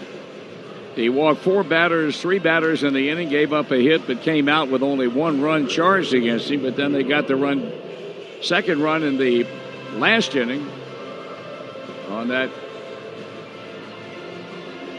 sacrifice bunt by pitcher Sonny Gray, who definitely helped himself. So the Reds with the lead. They'd like a bit more run production to make it a bit more comfortable and palatable to them in terms of trying to win this game and win the series against the Atlanta Braves. And here's Joey Votto, who's fly to left and drawn a base on balls. That pitch is swung on and lifted into left center, and it's going to be caught by the shortstop in left field. Johan Camargo moving on contact and was able to pick it off easily in short left. Eugenio Suarez has struck out, drawn a base on balls today. Reds have been relegated to only a 2-hit afternoon. The single by Winker that made it 1-0, and the double by Iglesias in the 4th inning. That's been the sum total of their base hits. While the Braves have had only 3 off Sonny Gray. Pitch missing the outside edge for a ball. Milwaukee, Chicago tied at 1-1. That game in the 2nd inning at Wrigley Field. Inside with a fastball. 2 balls and no strikes.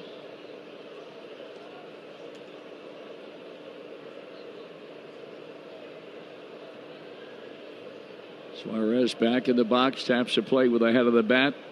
Tyler Flowers sends out the side, and Teheran in with a 2-0 pitch. And it's a swing and a high, lazy fly ball into short right. With time and making the catch is Ronald Acuna Jr., and he came about a step from overrunning that ball. Somebody need to remind him that he's very fleet of foot. That's right. Those feet almost got out of control. That would have been rather embarrassing. So 2 out in the inning. Here's Josh Van Meter, who had a chance to do damage in the 3rd with the bases loaded and 2 out, and ended up being a strikeout victim. He walked his earlier trip. You know what's embarrassing? Our boy Joe Musgrove gave up 8 earned runs after that verbal footwork that he had about the Reds a couple days ago. Well, isn't that a shame? A shame. That is really too bad. Bless his heart. Bless his heart. 1 ball and no strikes.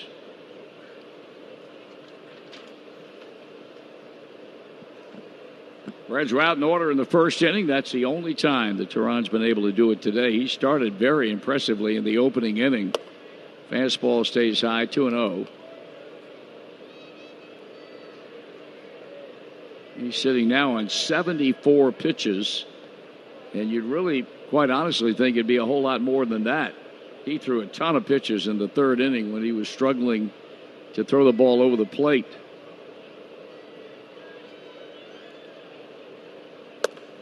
And now a 3-0 count And I don't ever remember him being this lackadaisical on the mound. His mound presence is poor. He's walking around the mound and acting like he's frustrated that he can't throw a strike. And there's a strike, 3-1. It's almost like we're bothering him by keeping him out here. Well, he's probably not going to bother too many more people after this inning is over because he's due to lead off the bottom of the fifth. We'll see what Brian Snitker opts to do. Brian has been very patient with his pitchers. There have been times, there's ball 4 to Van Meter in this series where not only did I think the starting pitcher or whoever the pitcher might have been was close to being pulled out, but then I'd look down at the Brave bullpen and be nobody throwing. Right. So he's a very, very patient manager with his pitching staff. Well, both nights, you mentioned it with Blevins on the first night, how he had nobody backing him up Correct. in the bullpen. And then last night, before the 7th inning, you mentioned that Dallas Keuchel's a 6th-inning guy, and he gave up the 3-run homer that inning. Yes, he did. So now a runner at first on a 2-out walk, the 6th base on balls that he has allowed today. Going to work on Nick Senzel. Runner goes, pitch is taken. Here's a throw by Flowers, not in time. That's a stolen base, and that's number 10 for Senzel, who got a great jump on Julio Teheran. We'll pause for identification on the Cincinnati Bell Reds Radio Network. A gunman ends 9 lives in Dayton's Arts and Entertainment District. We know his name. Now police working to find out why. More coming up after the game on the home of the Reds, News Radio 700 WLW Cincinnati. Well, Nick Senzel now finds himself in a run-producing situation after a stolen base by Van Meter on the heels of his walk. And Nick's had a rough day. He's grounded into a double play and has struck out. Swing and a miss, and Teheran threw that ball by him. 1 ball, 1 strike.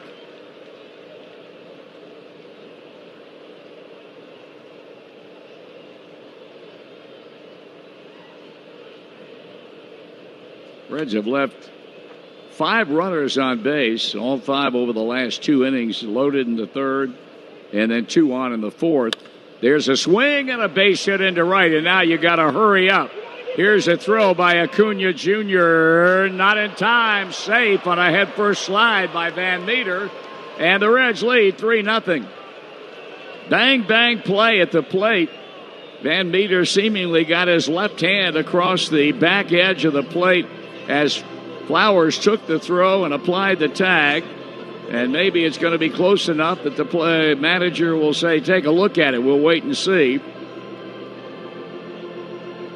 Senzel goes to second on the throw home and apparently will play on here. Well, they just showed a different angle. Couldn't even see it from here. Tyler Flowers didn't even hold on to that ball. Well, that's a good reason why he was safe then. And then Julio Teheran was having some words with Manny Gonzalez. About what? I have no idea. Obviously, he's not happy with the strike zone, but he's not even close to the strike zone. Well, I hope that's not the subject they're talking about because then they're not going to cut him any slack at all.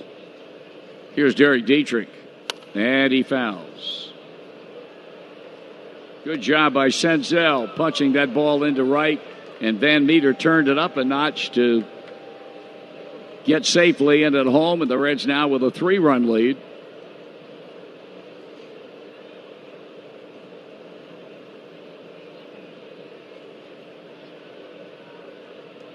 The 1-strike delivery. Swung on and fouled back. A lot of movement down in the Atlanta bullpen, but nobody throwing as yet. They just finished probably breaking up that card game and watching a little PGA golf on the big screen TV down there. Now they got a left-hander up and warming. That would be the young man we saw last night. Or night before last, rather, Jerry Blevins. No balls and 2 strikes. All this happening after 2 batters had been retired. Fastball in, the walk to Van Meter, the steal, and then the single the other way by Senzel that got the run home. So 3 runs, 3 hits for the Reds, no runs, 3 hits for the Braves. We are in the top of the 5th. Teheran sights the sign, straightens up, the high hold, pitching. And a foul again.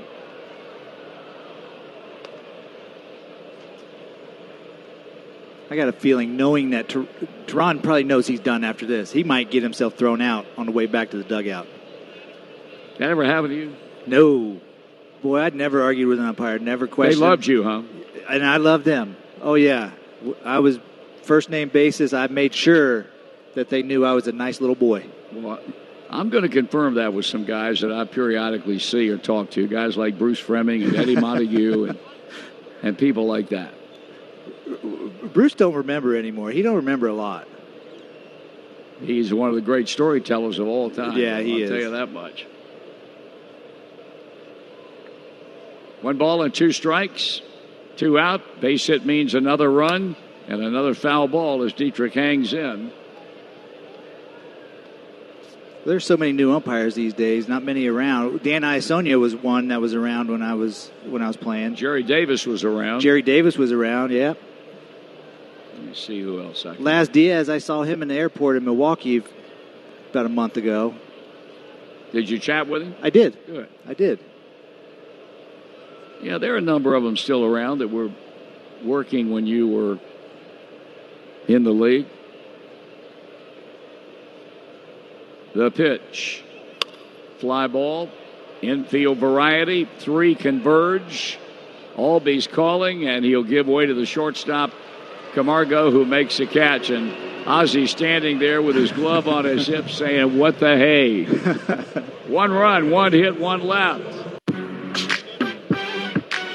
3-0 ball game. Reds with a lead, and Matt Joyce is the choice by manager Brian Schnitker to swing the bat for Julio Teheran. Sean Newcomb currently warming up in the Atlanta bullpen, so he ostensibly will be their pitcher in the 6th.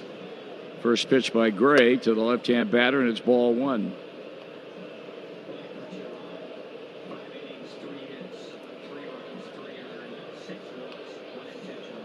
Joyce, a .267 batter in part-time play. 3 home runs, 10 runs batted in.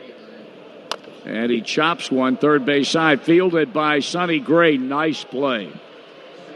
He fielded that ball off balance and was still that way when he made the throw to Joey Votto, but got enough on it. Hey, this young man's got some ability. He can pitch. He can field his position. He helped himself with a bat earlier today. And again, when you look toward 2020 and factor him in among the top 3, joined by Luis Castillo and Trevor Bauer, you got 3 pretty dandy pitchers there. Arguably the best in this division for sure. And yeah, you don't know what the other teams are going to do right in the offseason, but right now, if everything remains status quo, there would not be a team in this division, whether it be the Cubs, the Cardinals, the Brewers, whoever, that would have a top 3 that good. Right. 1 ball and no strikes on Ronald Acuna Jr.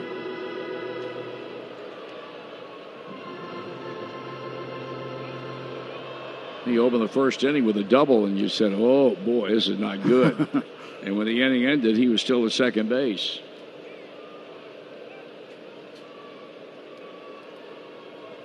The pitch. Off the plate for a ball. You know, you look at some of the other rotations, especially just in the National League, really the Dodgers are the only ones that have 3 top-notch starters with Kershaw, Walker Buehler, and Ryu. Yep. Everybody else, it's kind of hit or miss, but you can match these 3 up with them any day. Yep. 2 balls and no strikes. Sonny Gray has struck out 5. He has walked 2. There's a bouncing ball up the middle. The pickup and the throw on to first. And boy, Ronald Acuna Jr. is really busting it down that line. Golly day. 2 out in the inning. Who fielded that ball? That was Dietrich. I know it's so confusing, all these different shifts. Got to double take, see, make sure really do. Here's Albies, who has struck out and was robbed on a fine pick by Joey Votto in the 3rd inning. A low line drive hit to Joey's glove side, played it on the short hop, and then took it onto the bag to get the out. And now Sonny Gray trying to get him out in order in the 5th with a minimum number of pitches. This one lifted into left center. Tracking is Senzel. Inning over. And on we go. Top of the 6th. Behind Sonny Gray, the Reds are blanking the Braves. 3-0 on the Cincinnati Bell Reds Radio Network. The numbers on Julio Teheran: 5 innings, 3 runs earned on 3 hits, 5 strikeouts, 6 walks, 1 intentional, and a hit batter. And right now, I don't know whether the plate umpire Manny Gonzalez is all right. I guess he is. The bat boy is there with him, along with Sean Barber. I don't know exactly what they were doing. Gonzalez pulled out some type of piece of paper. I don't know. Why was the bad boy involved? I have no idea. That's the thing that throws me off. I don't know why he would be out there. If something was amiss physically with the umpire or anybody else, there'd be a trainer out there. Apparently he's all right. He settles back in behind Tyler Flowers. And Newcomb going to work. Call strike. This young man 2 years ago started against the Reds here at SunTrust Park, and he pitched a dandy that day to beat the Reds. Danny said now working both as a starter and a reliever. 1 ball, 1 strike.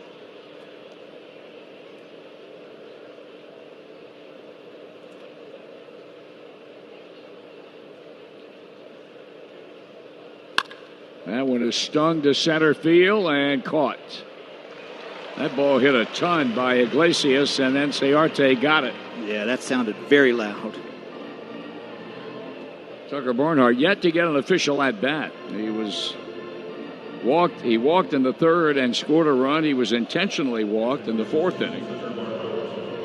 Fans no more need to eat out when you can enjoy the ultimate appetizer from home with JTM's new Craft House Creations beer cheese and pretzel bites. Find this favorite game day snack in your grocer's freezer. JTM, let's create great dishes together.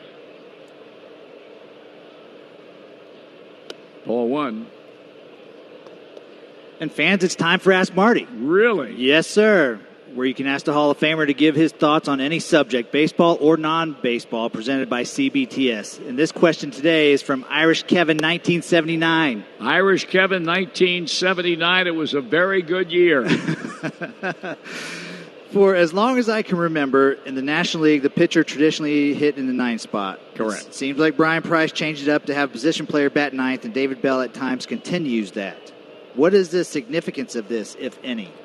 Well, let's put things historically in perspective.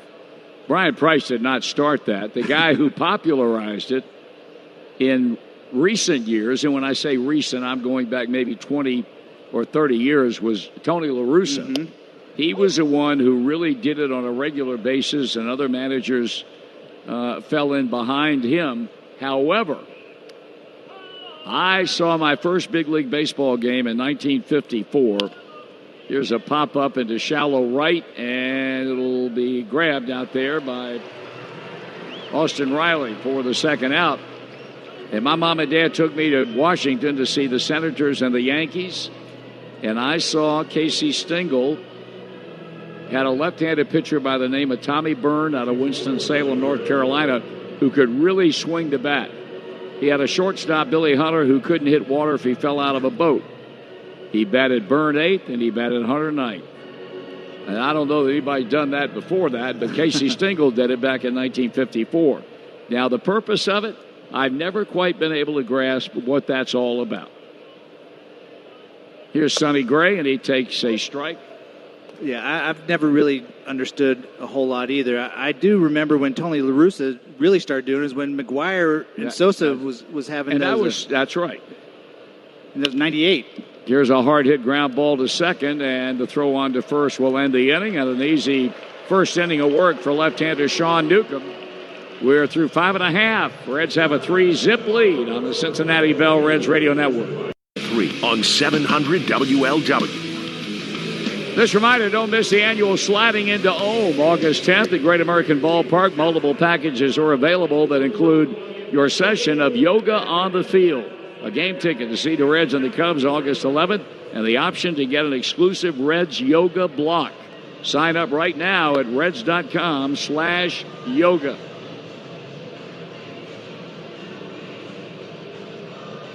Sonny Gray rolls into the 6th inning. And he's so far pitched 5 innings of shutout baseball against the Atlanta Braves. He'll get the heart of their order, Donaldson, Duvall, and Riley. And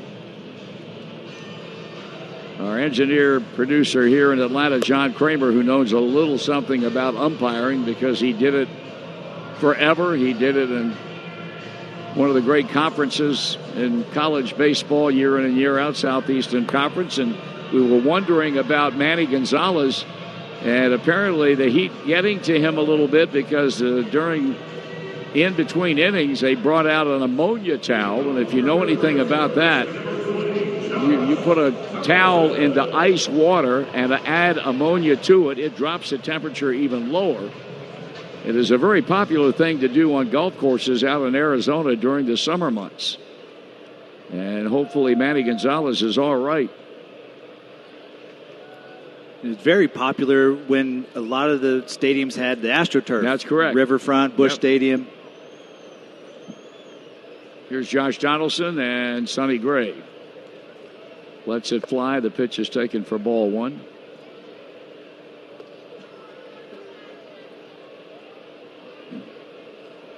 Donaldson single to right in the 3rd. He just went the other way. There was a big gap on the right side of that infield, and he used it to his advantage. That pitch stays away. 2 balls and no strikes.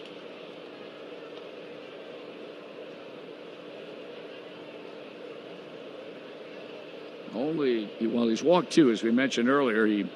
He walked Adam Duvall in the 1st inning and then walked Johan Camargo in the 2nd.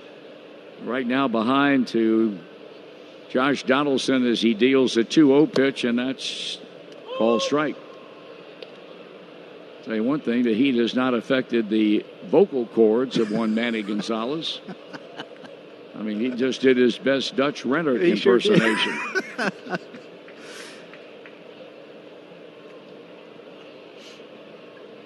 The right-hander kicks and throws, and the pitch is taken high, ball 3. I'll tell you one thing, Sonny Gray getting it up there now. That pitch was 94 miles an hour. Cubs now lead Brewers 3-1. Giants trail in Colorado 2-1. Scooter Gennett homered, was it last night? Last night.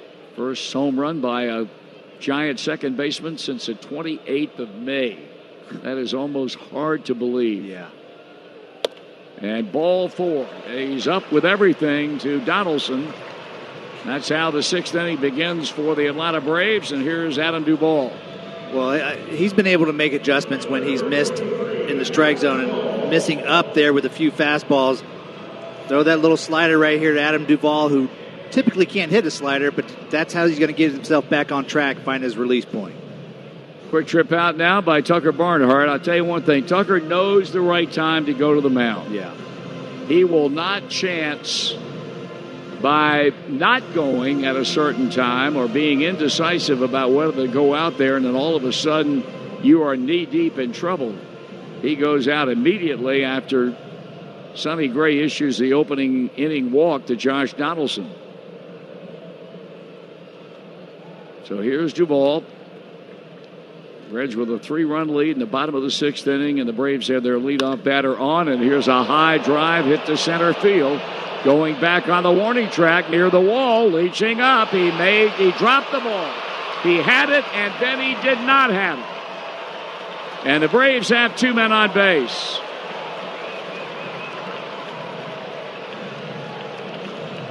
We'll have to look at it again to see whether or not he saved a home run. But for just a fraction of a second, it looked like he had it. That ball ricocheted off of his glove, hit the top of the fence, and stayed back in the ballpark. So the Reds get a very favorable bounce. That ball could have gone the other way, and it would have been a home run. Yeah. And it looked like he just didn't feel where the fence was. He kind of got back as far as he could, and then it just carried just a little bit more, just off the top of his glove. That'll go as a long single, and Sonny Gray, needless to say, now has his work cut out for him. Dealing with Austin Riley, and Riley takes it in the dirt, and a great stop by Tucker Barnhart.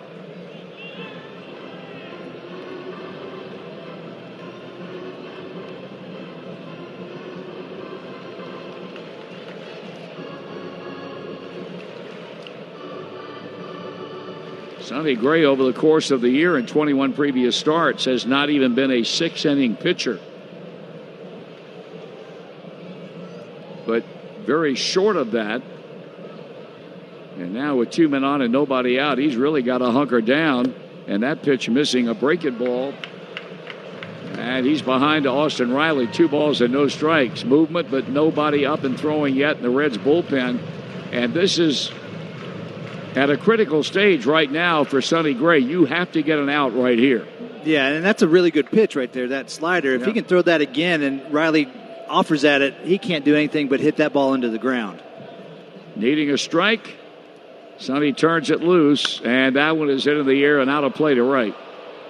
If you're listening today on your car and truck radio, please remember to buckle your safety belt. This message brought to you by the Ohio Department of Public Safety. If you're not buckled up, what's holding you back?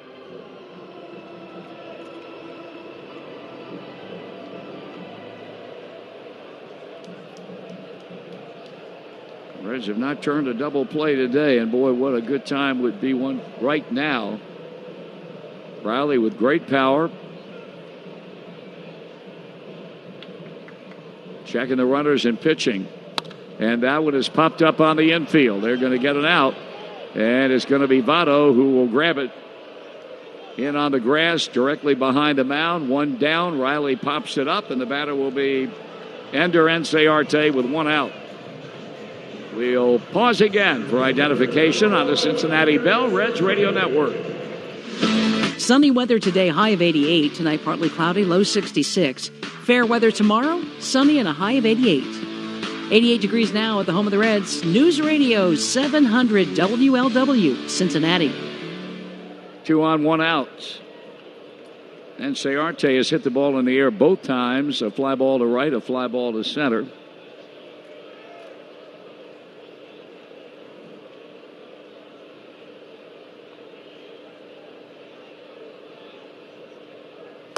That's a strike. Wow, that was even louder right there. Sure was. Manning's feeling better.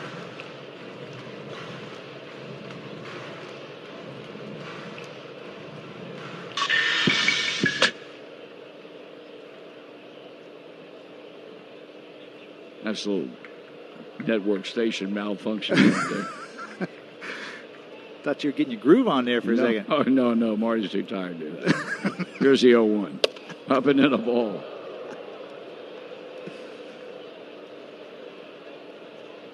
What's the definition of getting a groove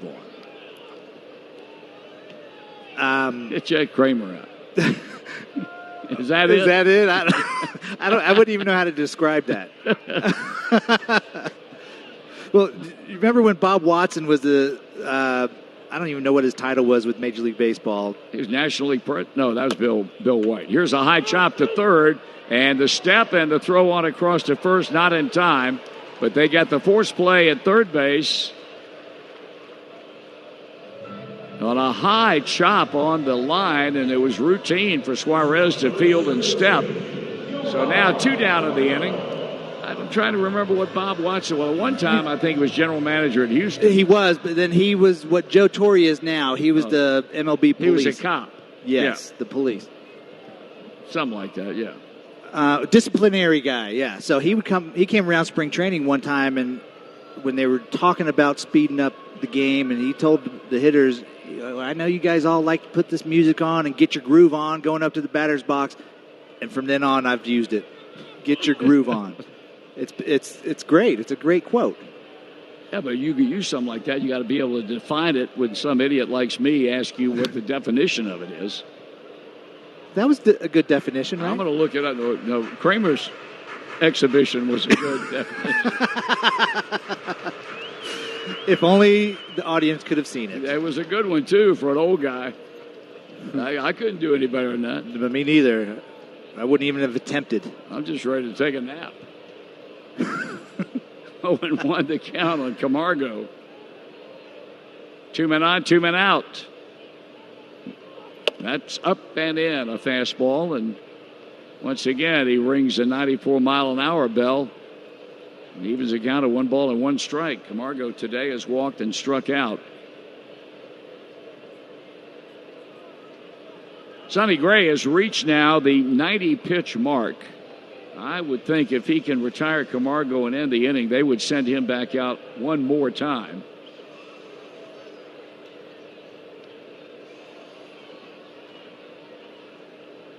Checking the runners. To the plate he comes, and he's high and tight again.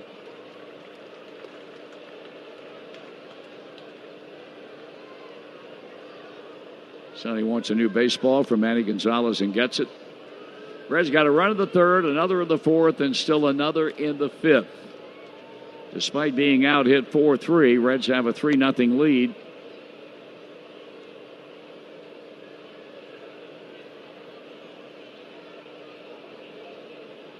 Camargo ahead in the count, a left-hand batter at 2 balls and 1 strike. The pitch. Pull foul to right. So the Collins Dictionary has "get your groove on," meaning, ready for this? Wait a minute, what dictionary? It says the Collins Dictionary. Google put it on there. I don't know. All right, go ahead. You ready for this, John? Means to let loose and enjoy yourself dancing, and that's exactly what John Kramer was doing. That was it. That was it. God bless you, John. Special K all over it. 2 balls, 2 strikes, 2 on, 2 out. To enjoy yourself.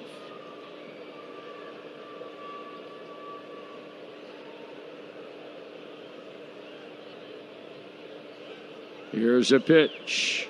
He misses in the dirt, and the runner at second will go to third. Adam Duvall very quickly made a break as that ball kicked off to the right of Tucker Barnhart.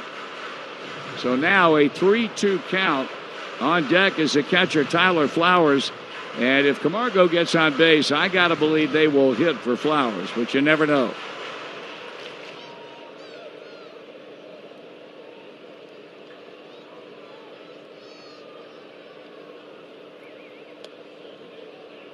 No activity as yet in the Reds bullpen. They are now at first and third as a result of the wild pitch.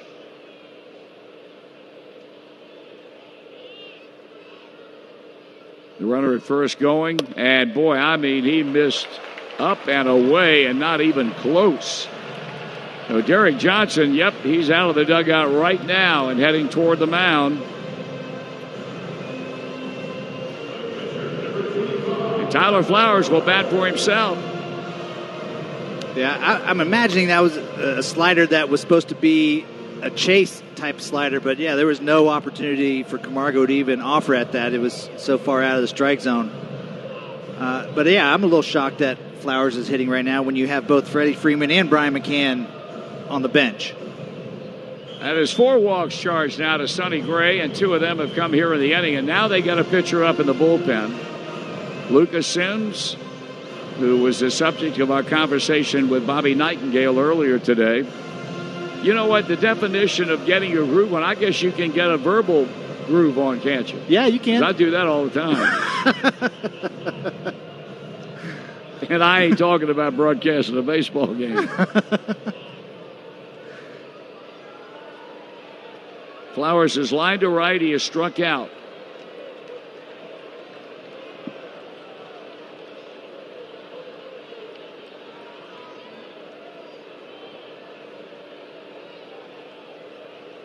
Sonny, an especially long look down to Tucker Barnhart, working from the stretch with 3 on and 2 out. Tyler Flowers swings and bounces slowly up the middle. Here's a pick by Iglesias, and he throws him out. Went down on the grass after releasing the throw, and it was a perfect strike to Joey Votto to end the inning. They leave 3, and we move to the 7th. The loquacious one will be back. Tommy Thrall with a... Sean Newcomb came in, worked a 1-2-3 6th inning. And back of Julio Teheran, who in 5 innings today gave up 3 runs. He walked 6. One of those was intentional. He really had to grind through his 5 innings today before Sean Newcomb took over. Back out there now for his 2nd inning of work as he works against Jesse Winker, whose first ball swinging and lifts a fly ball down the left field line. In pursuit, Duvall, and that is back out of the play into the crowd. 0-1 on Jesse Winker. Winker has an RBI base hit today. He singled home Tucker Barnhart to get the Reds on the board back in the third.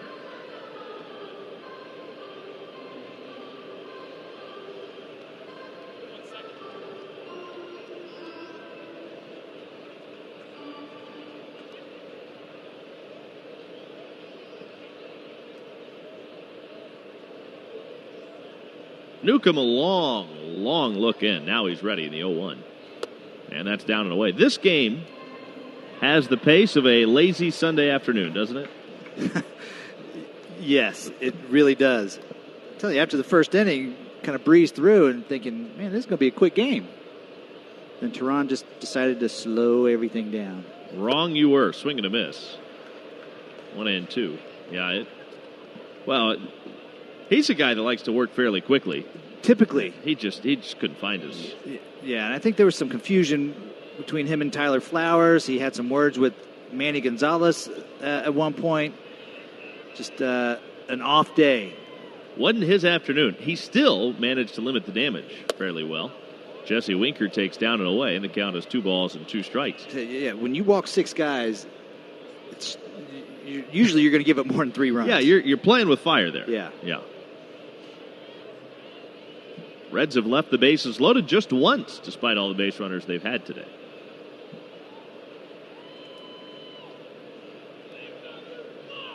The 2-2 pitch to Winker, and that is strike 3 called at the knees. Newcomb got him to watch a breaking ball. 1 down in the 7th inning. The batter is Joey Votto.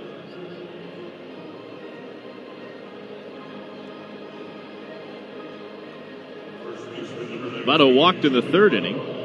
He slide to left and popped to short.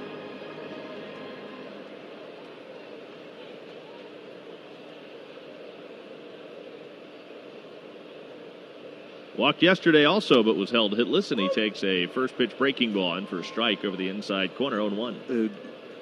That almost looked like Joey was setting him up, like wanting him to throw that again. That's a down and in to lefty.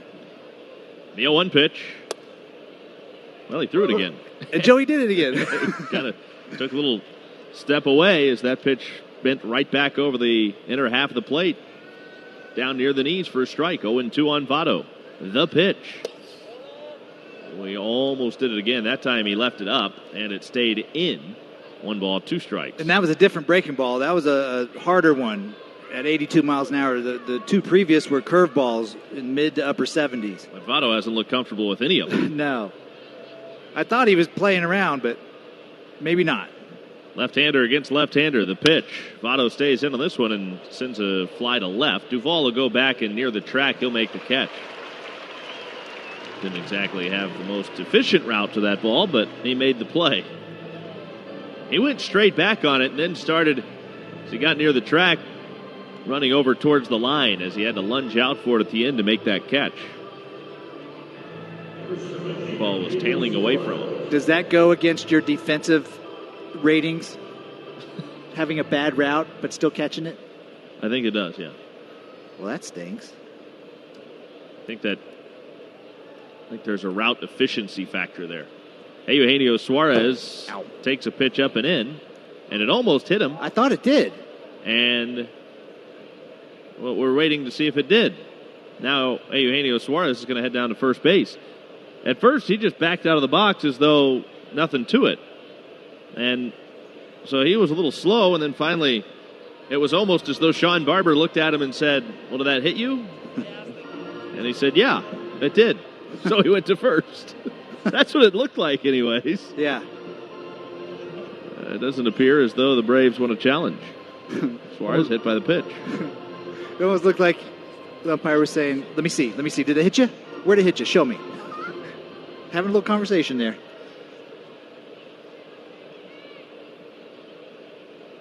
Runner on at first with 2 outs. Josh Van Meter up. He's walked twice today.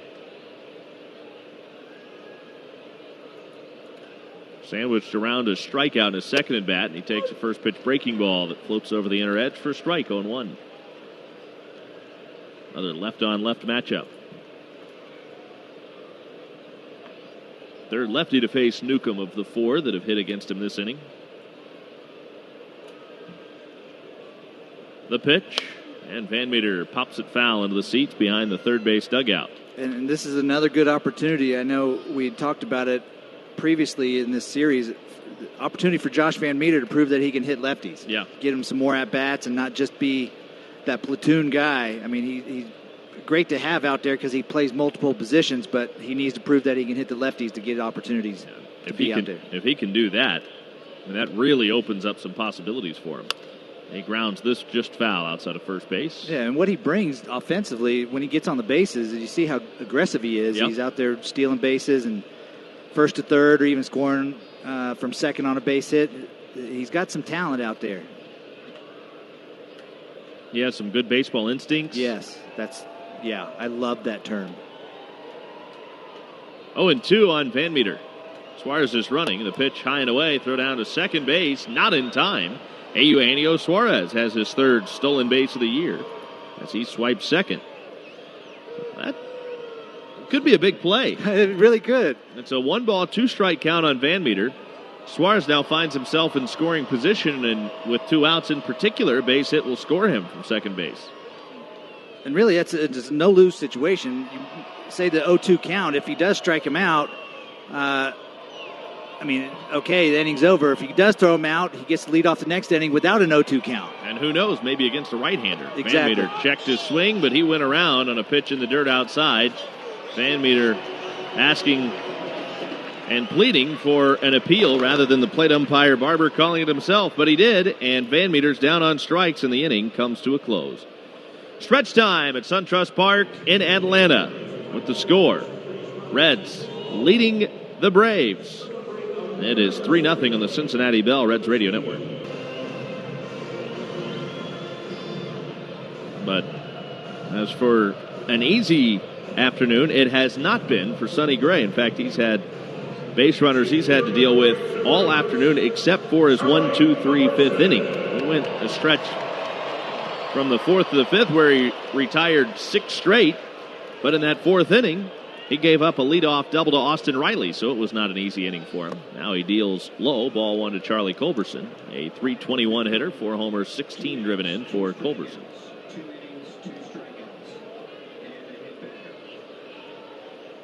Just seems like the more I watch Sonny out there on the mound, he's so much better when guys get on base. It's wild, isn't it? It is. It's so bizarre, but it's about pitching with some pressure.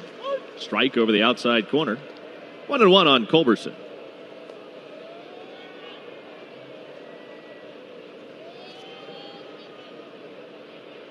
$15 hits and 43 pinch hit at bats for Charlie Culberson. A couple of pinch hit home runs for him. The 1-1. Culberson smacks it foul into the net. 1 ball, 2 strikes.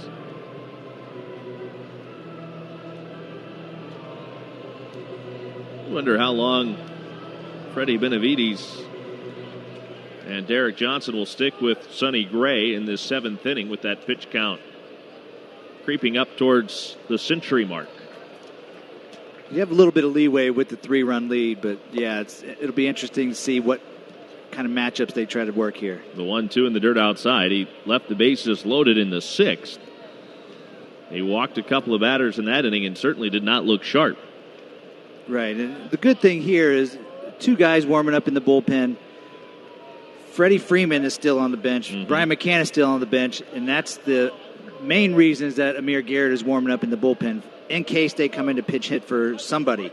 The 2-2 pitch. Just off the outside corner, a fastball, and a good take by Culberson.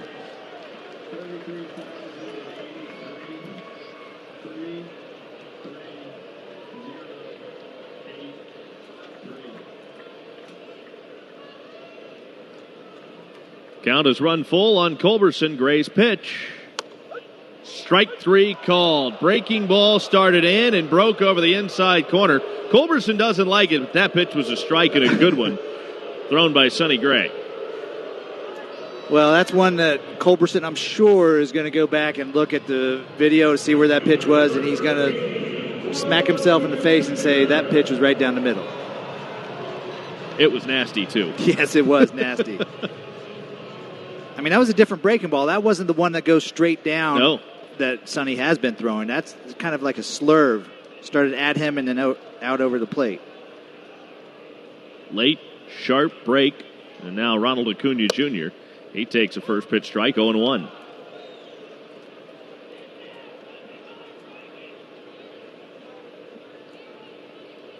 Six strikeouts for Sonny Gray this afternoon. There's 0-1 to Acuna. Missed in with a fastball there. 1 ball, 1 strike.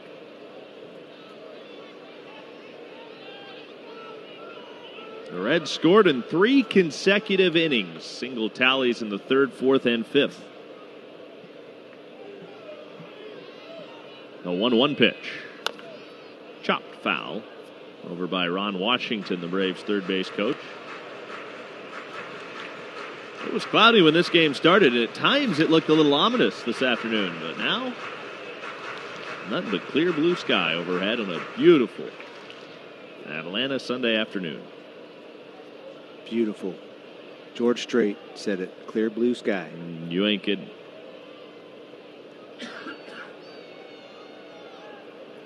The 1-2. In tight, Acuna spins out of the way. 2 balls, 2 strikes. I spun out of the way too. That scared me. I don't know why. I heard you gasp. You did, right? I did. I thought at first it was the field mics picking up Acuna. I think you reacted more than he did. I did. Thought he was going to hit me. Here's the 2-2.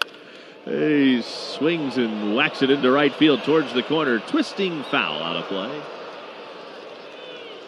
Try it again. Acuna with a hit in each of the 4 games of this series. He doubled his first time up today.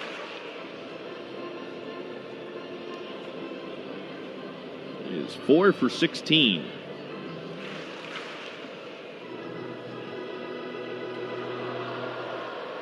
Two and 2 on Acuna.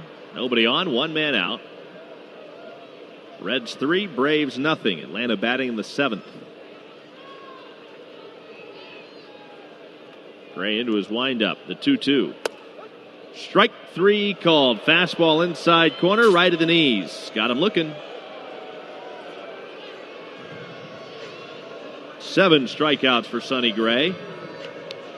He has K'd both of the first 2 batters this inning, and now he'll deal with Ozzie Albies.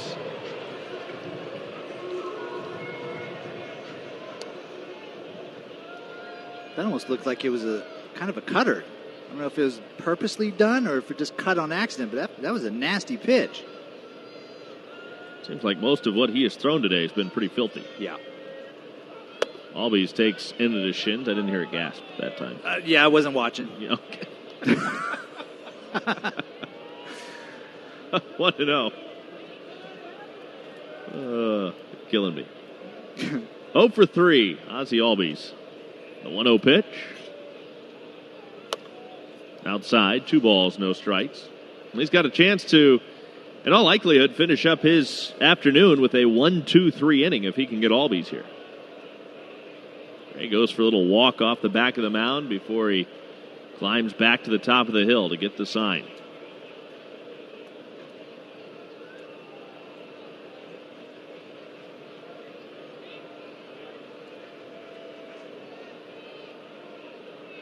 Gray, slow step back, winds and delivers.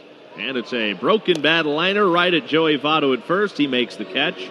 And the Braves are down 1-2-3 in the 7th. Second time that Sonny Gray has retired the Braves in order. On to the 8th. Back to Marty Brenneman.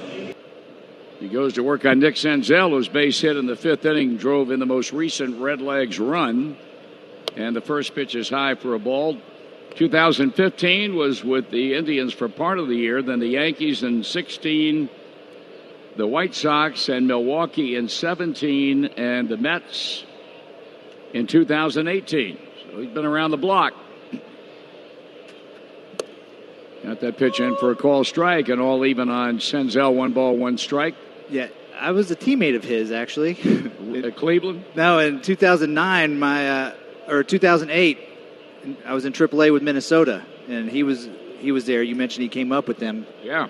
Played in Rochester with him. Here's a foul ball out of play.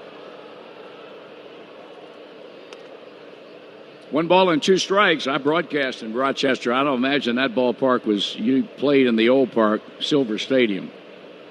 Yeah, same. You did? Uh-huh. Do they have a new one now? Oh, yeah. They've had I assume, was the Silver Stadium you played in look to be an old ballpark?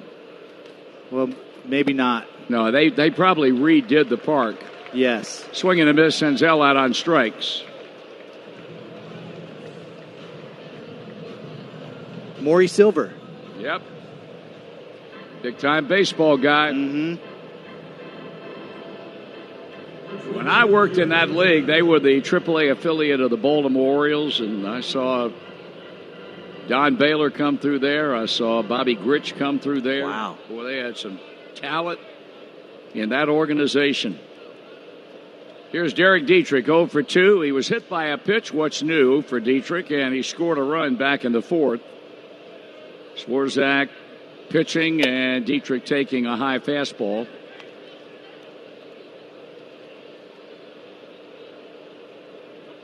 I would imagine we've seen all we're going to see today of Sonny Gray. The bullpen is busy as we speak.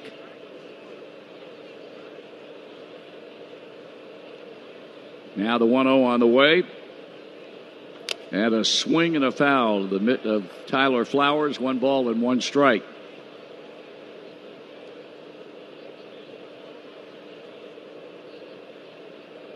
The hits have been at a premium this afternoon. The Braves have had 4. The Reds have had 3. But the all-important runs column has the Reds in front 3-0. That pitch on the inside for a call strike. And for the second time today, Lucas Sims is up in the Reds bullpen. So I think it's pretty safe to say that he'll be on in the bottom of the inning to get the likes of Josh Donaldson, Adam Duvall, and Austin Riley. And keep in mind they still have Freddie Freeman on that bench. Now the 1-2 pitch, as well as Brian McCann, 2-2.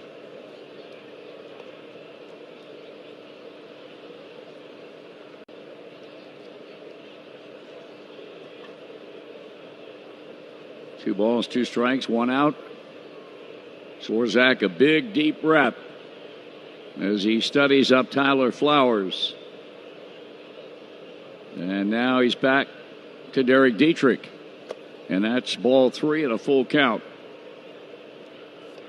Great opportunity for Lucas Sims. We were talking earlier with Bobby Nightingale about him getting a chance to throw more often, back-to-back days. Strike thrower, that's what you want at the back end of the bullpen.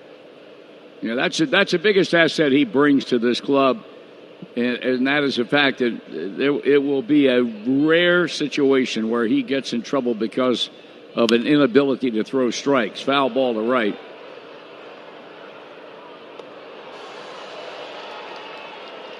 And how did we know at the time we were chatting with Bobby Nightingale that maybe today would be the day that he would pitch a second day in a row? Well, because we know everything. Well, wait, I shouldn't have said that. We know a lot. I shouldn't have said that because we hadn't gone over the trivia question yet. It's coming up shortly. Mm-hmm. Foul ball straight back. We'll do it right now. Why not? The question was, on this date, back in 2011, Sir Paul McCartney played a concert at Great American Ballpark, counting Great American Ballpark, how many Reds ballparks have hosted performances that included this legendary musician. A3, B2, C1. You said? I said B2. Yep.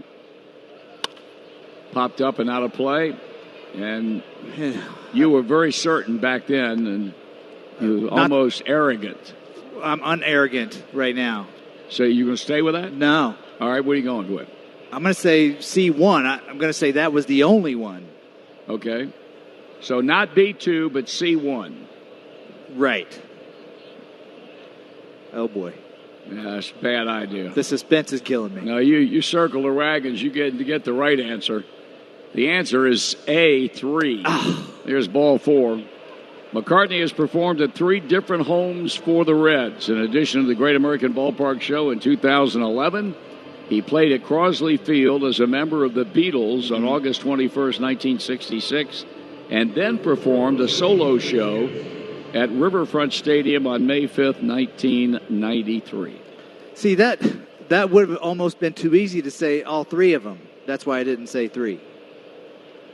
You didn't even consider three. For like a millisecond. That was good. Derek Dietrich, meanwhile, got a base on balls. I would have never said three. No. I would not have guessed that. There's a call, a pitch low, ball one.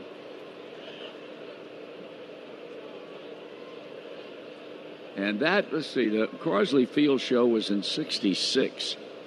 So I'm guessing now, and I'm sure I'll hear from him, but I'm guessing that was the second time that the Beatles came to Cincinnati. I think the first time that they came, they appeared at the old Cincinnati Gardens, and Dusty Rhodes was the guy, I think, who emceed that show. Dusty was a very popular DJ back in the golden age of DJs in the 50s and 60s. There's a swing and a miss. So I'm guessing that show that they performed as a group at Crosley Field was the second trip that they had made into Cincinnati. 1-1 on Jose Iglesias. You know, that was a kind of random trivia question with nothing to do with the Braves. Well, I'll tell you why it was random. This is my guess, and this is born out of experiences that we have with those people over at the Reds Hall of Fame and Museum, because it can be very, very insidious when they get the impression that you're cocksure about yourself. You walk around like you're a walking encyclopedia. Then they're going to figure out a way to bring you to your knees, in which they most assuredly have done with this question. Yes, they have. Elbow back. I mean, that's the way they operate. I'm really, when you are certain that you are on such a roll that you get faint with joy when you think about it, they are going to tell you to pack it up and take it to the house. I was on such a roll, I was quoting the Collins Dictionary, which I've never heard of. Nor have I, by the way. The Collins Dictionary. And not the Dave Collins Dictionary. No, well, Dave Collins has a kind of expansive vocabulary that he could put out a dictionary. Here's a 1-2 pitch. That's hit into right. That's a base hit. A good bit of pitching, and whoa, hold the phone, Jack. Dietrich rounded second like he was hell-bent for leather, and all of a sudden said, look out. I got to respect that arm. I'm going on back into the bag and be happy. Smart move. 2 on with 1 out. Reds trying to increase their 3-run lead, and we'll pause for identification on the Cincinnati Bell Reds Radio Network. A gunman ends 9 lives in Dayton's Arts and Entertainment District. We know his name. Now police working to find out why. More coming up after the game on the home of the Reds, News Radio 700 WLW Cincinnati. Tucker Barnhart, twice he's walked. His only official at-bat resulted in a pop-up to first. The walking encyclopedia of Beatles history and minutia, John Kramer, has informed us that when they appeared at Crosley Field in 1966, the Beatles, that was a part of their final tour. 1 ball and no strikes. Learn something new every day. I'm telling you.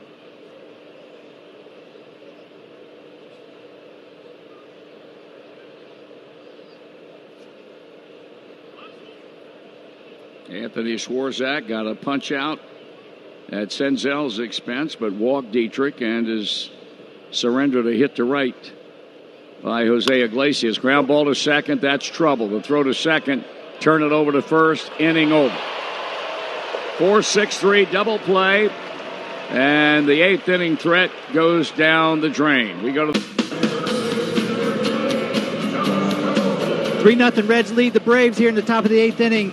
And Lucas Sims is now in the game, getting his opportunity as a setup man. He did pitch last night. This is his 8th appearance of the year. He pitched last night and pitched very well. 1 1/3 inning, he struck out 3 of the 4 batters that he faced. This will be a good test for him. See if he can handle this job late in the game. Rather curiously, the Reds have made a double switch. This is completely beyond me, because I thought last night they made so many unnecessary double switches, but because by the 8th inning they were out of players. And now they make one with a pitcher due to lead off the top of the 9th inning. Jose Peraza is in the game. He's at second base, and is that Michael Lorenzen in right field? Or still, no, it's still Jesse Winker. Winker, yeah. So Peraza's at second, and he'll be batting ninth, when all you needed to do was pinch hit, unless you do it for defensive purposes. If they decide that they want to get Peraza in to replace Derek Dietrich, I can buy into that, but just a double switch for the sake of double switching in this situation makes absolutely no sense at all. First pitch is in for a strike to Josh Donaldson.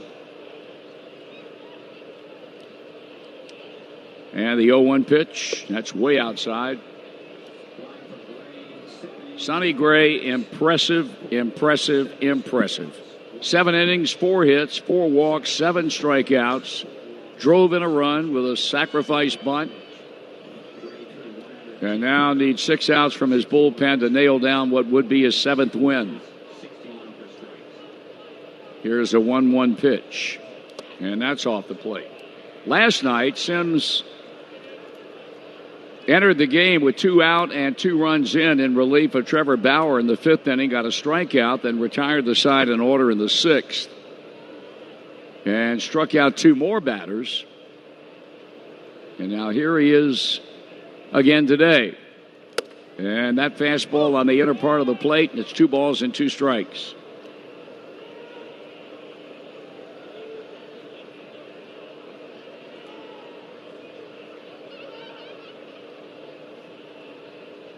Donaldson on twice today with a hit and a walk. And now he calls timeout.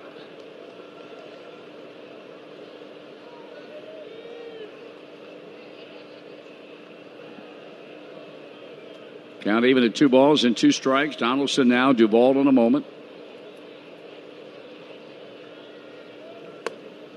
And now just low over the plate, but low in a full count.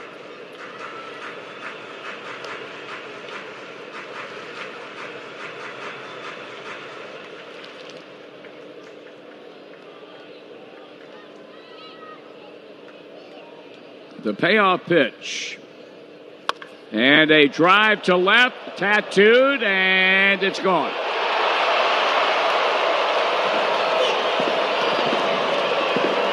Josh Donaldson drives a 3-2 pitch into the seats in left.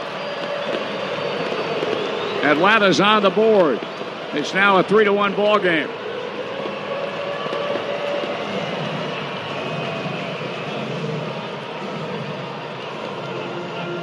And that's just a product of going deep into the count. Josh Donaldson got to see a lot of pitches there from Lucas Sims, and that was just a slider that didn't really do a whole lot, just kind of spun up there. But Josh Donaldson, especially at this ballpark, doesn't have to have that good of a swing to get it out of here. He is now one of 3 Atlanta Braves with 26 home runs. Freddie Freeman not in the lineup today is one, and Ronald Acuna Jr. is the other.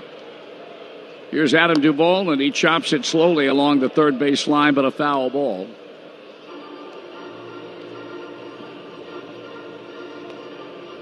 He hit a ball to center in the 6th inning, right at the wall that fronts the Atlanta bullpen. Senzel went up for it, had the ball hit off of his glove, then hit the top of the fence, and then bounced back onto the field. That's how close he came to what would have been a home run had it taken a different bounce. So he's down a strike.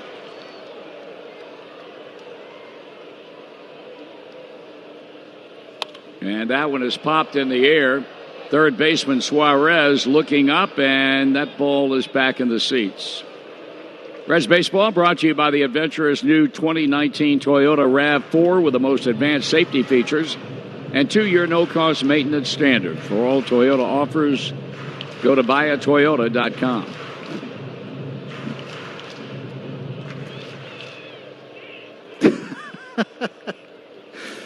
Hey, Eugenio, he cracks me up. He has a good time now. He sure does. He reached over that railing, put his hand on a guy's back. I was the most surprised person in the hemisphere. Here's a pitch. It's high.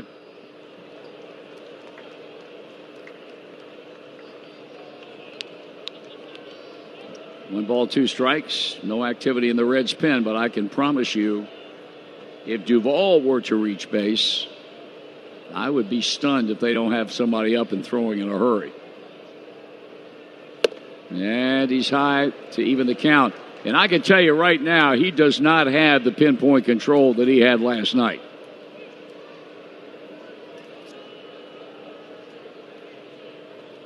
Fact of the matter is, if you're going to pitch out of the bullpen and you're not pitching in long relief, you better be able to pitch in back-to-back days. And that's the key. That's why this is a true test for him. And just good lineup, back-to-back days is crucial. Well, he got a big punch-out on an up-and-in heater to Adam Duvall. So he rebounds after serving up the home run to Donaldson. He punches out Duvall and will go to work on Austin Riley. And he has to understand, too, even though he gave up the home run, they're still up 2 runs. And you have to treat every at-bat like you're up 1 run. Don't give in to anybody. Riley has doubled in 3 previous at-bats.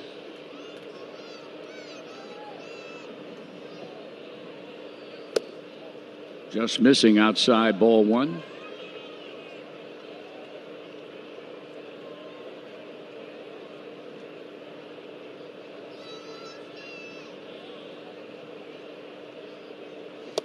Strike. 1 ball, 1 strike. Talked about that Angels series beginning tomorrow night and how Brad Ausmus is not named a starter, but has, of course, announced a left-hander will go in the second game, Jose Suarez. Well, Rob Butcher has informed us they've named their first game starter, and that's going to be another left-hander and a young man making his big league debut tomorrow night for the Angels, Patrick Sandoval. So he'll have the unlucky draw of getting Luis Castillo. And the unlucky draw of making your debut in a hitter's ballpark. Bingo. Swing and a miss. That's another strikeout. So back-to-back punch-outs. And that makes Ender Inciarte a 2-out batter as the ball goes around the Reds' infield.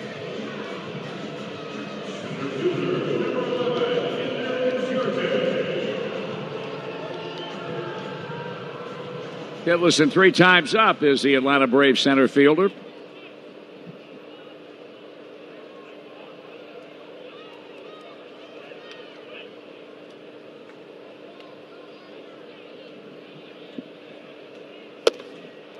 Call strike.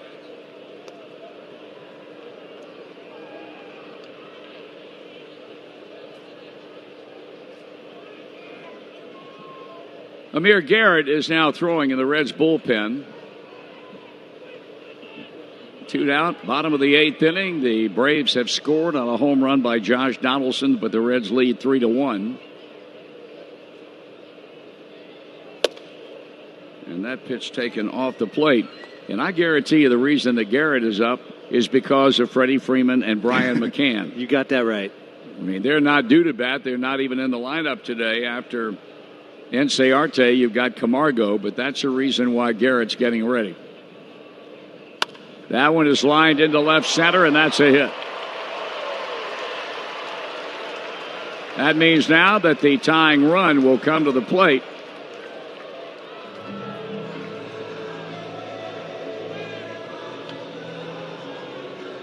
The batter will be the shortstop, Johan Camargo. Well, if it gets to the next batter, well, Tyler Flowers is next, but the 9th spot, there's only 2 guys left on the bench, and those 2 that you mentioned. Well, I don't believe they'll allow Flowers to hit again. I wouldn't think so. No, not this stage of the game when you're in the 8th inning and you need 2 runs or more. He struck out, or actually grounded out to leave the bases loaded in the 6th. Flowers did. Here's a quick throw over by Sims.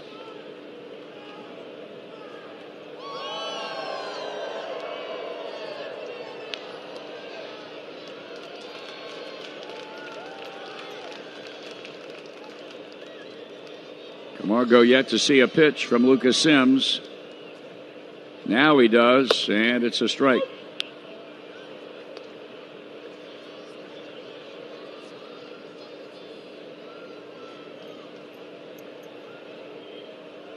What has been encouraging about this series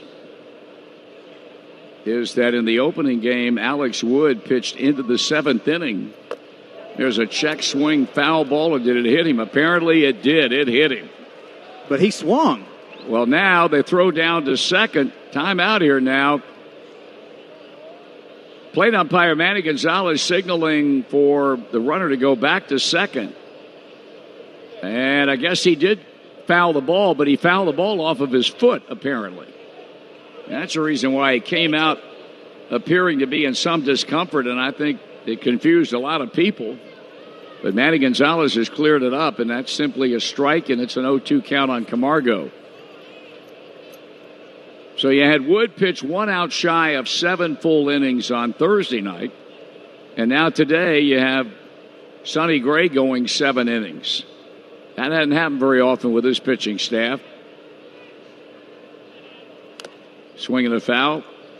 It's going to start happening more with the addition of Trevor Bauer. Regardless of the start last night, I agree with that. He's going to get you deep into the games.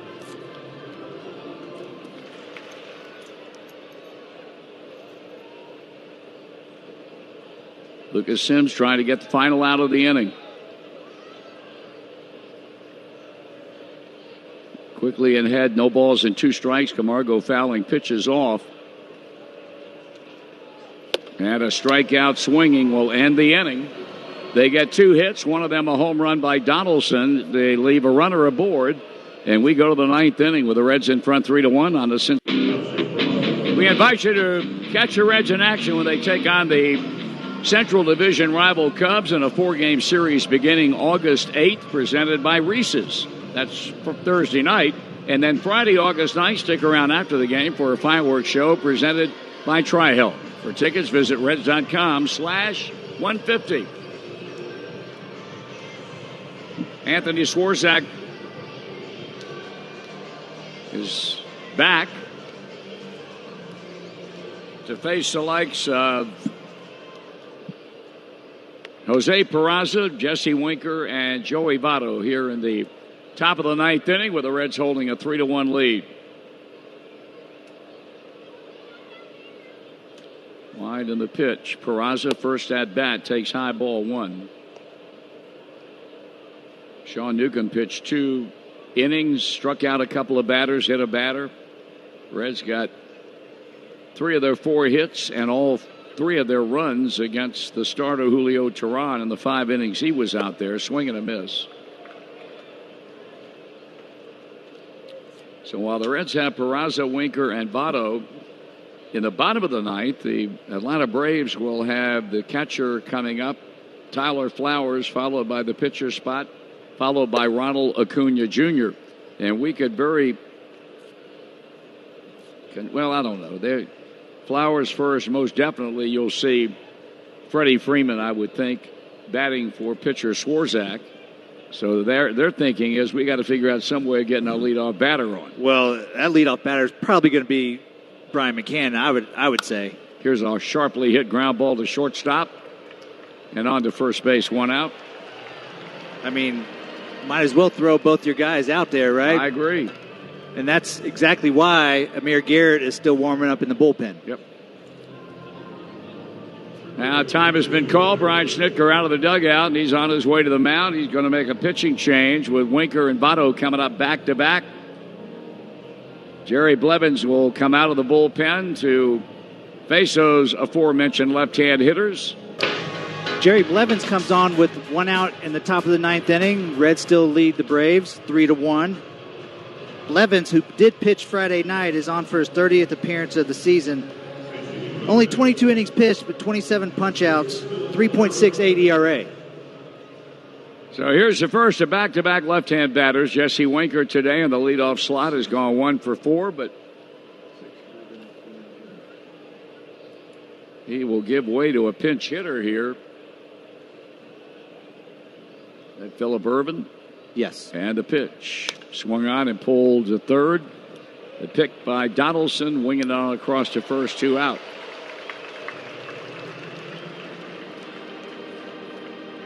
So Phillip Ervin's presence at the plate turns out to be short-lived. And the batter will be Joey Votto.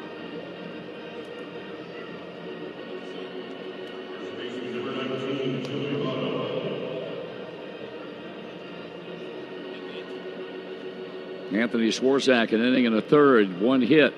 Struck out a batter and walked a batter. And Blevins becomes their fourth pitcher of the afternoon. So 2 men up, 2 men down. Votto has walked, and that's the only time he's been on base en route to an 0 for 3 day.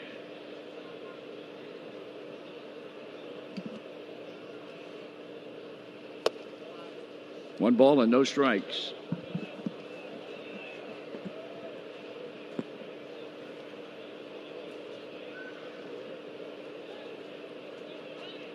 The way it stands right now, of course, Sonny Gray would win it. Julio Teheran would lose it. But the Braves still have a 9th inning at bat coming up. The pitch. That's a strike as he cuts the heart of the plate.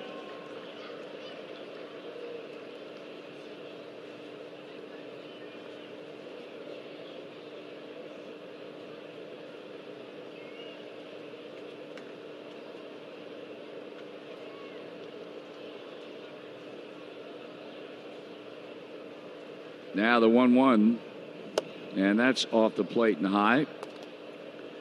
Votto had the base on balls back in the third inning. His fly to left, popped to short, and fly to left again.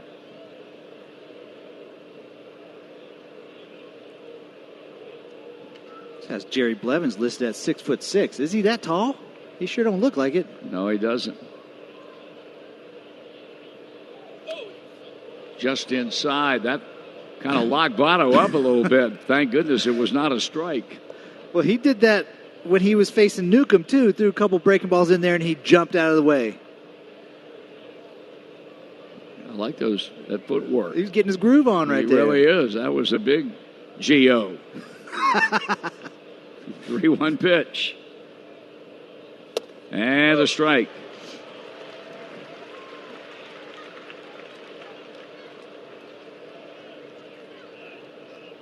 Three balls and 2 strikes, 2 out in the inning. 33,083 turnout for today's Titanic struggle. 33,083, a well-attended 4 days of baseball between the Reds and the Braves here in Atlanta. Now the payoff pitch. And Votto with a half-swing foul ball. We'll pause for identification on the Reds Radio Network. Gun violence in Dayton kills 9 people and injures 27 in an overnight shooting in a popular arts and entertainment district. More coming up after the game on the home of the Reds. News Radio 700 WLW Cincinnati. You probably add a +1 to that attendance that you mentioned. David Bell's out there somewhere. Yes, he is. And he's out there without a ticket. That's right. Payoff pitch. Votto starts and stops, and stopped in time, much to the disappointment of the Atlanta crowd. Because they had a great view. They did. It is always good to hear from our good friend Dan Horde. What did he have to say? And Dan said Danny Graves played at Frontier Field in Rochester, New York, not Silver Stadium. Right. I changed it after you said Silver Stadium. Yeah, I didn't change it to Frontier because I didn't remember what it was called. I must have had a brain cramp because I didn't hear that. Well, you were getting your groove on with the music. And all I heard you say was Maury Silver. Here's a pitch. Ball 1. Yeah, Maury. I remember Maury Silver. Yeah. But I didn't think that the stadium was Silver Stadium. Well, Maury's anymore. name was not Maury Frontier. It was Maury Silver, hence the reason why the park had its name. Right, but Maury Silver was still around. Like the Silver family was around when I was there. He must have been mad because they took his name off that ballpark. I imagine Dan probably worked in Frontier Park. He did, too, yeah. And I saw Dan a lot when I was going through that league when he was with Paul Tuckett. Yeah. I guess I'm the only person old enough to have worked in Silver Stadium. Well, it closed in 1996, I looked. It did? Yes. And when'd you play in Frontier Field? 2008. Gotcha. Well, I had great memories of Rochester. I like Rochester. Yeah, I do too. It was a nice town. Yep. Runner starts to go and stops. And the pitch is fouled off by Suarez, who's been on twice today with a walk, and he's been hit by a pitch. Gosh, Dan throwing me on blast, huh? How about that? Danny's listening. I thought we were tight, Dan Horde. You are tight. I know, we are. I broadcast at Silver Stadium, MacArthur Park in Syracuse. At that time, it was a Yankee AAA club. What about Busch Stadium in Indianapolis? I wasn't in that league. I was in the International League, broadcasting at Tidewater. 1-1 pitch. That's a breaking ball for a strike. You played at Tidewater, didn't you? No. Mm-mm. When I was coming up, that was I was in the American Association when I came up the first time in AAA. When I was with Buffalo, the Buffalo Bisons, 1995. Oh, okay. All right. There was 3 AAA leagues then. That's correct. And then the Coast League, IL, and then American Association. Yeah. 1 ball and 2 strikes with 2 out here in the top of the ninth. Votto at first, Suarez at the plate. And another throw over by Jerry Blevins, who must think Jesse Owens is over at first base.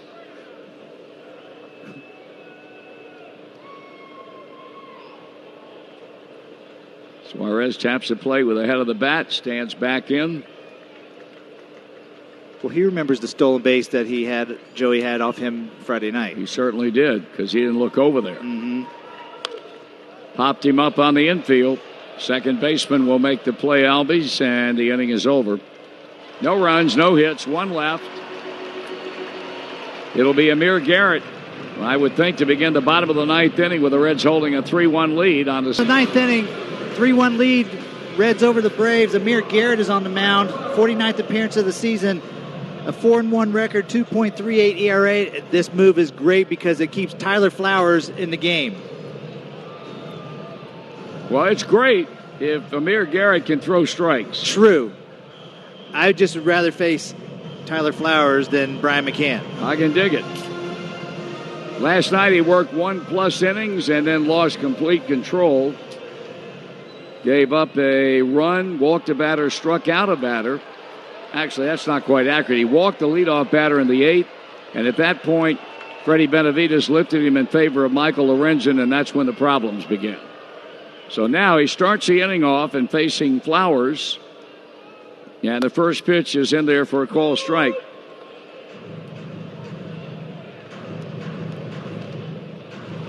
And yes, you got the big boy on deck and Freddie Freeman. So it would be very, very wise to retire Flowers. Biggest out of the game, in my opinion, right here. Mm-hmm. Grounded foul at third base, and it's quickly no balls and 2 strikes. Lucas Sims, 1 inning, 2 hits, a run, 3 punch-outs. We were in Cincinnati right now, they'd be hooping and hollering because Red strikeout total standing at 10. And 1 more if you're pitching at Great American Ballpark. That's free La Rosa's Pizza. I'm hungry now. Yeah. The ground ball to third. Routine pickup and the throw on across in time. And that's that big first out with Freeman standing in now to pinch hit for Jerry Blevins. 100% biggest out of the game right there. Not having Freeman come up with anybody on base. Yep.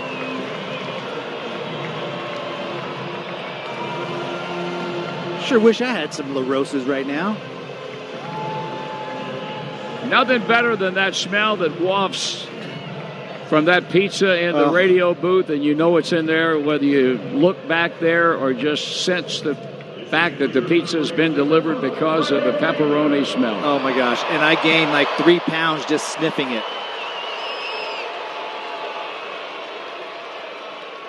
Left-hander against left-hand batter, and here is Freeman. And he rips it foul to right. 302 batter, 26 bombs, 86 RBIs.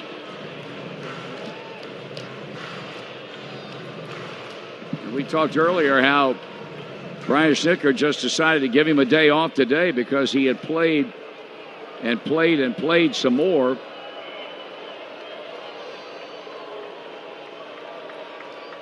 Here's the 0-1 pitch, and that's off the plate.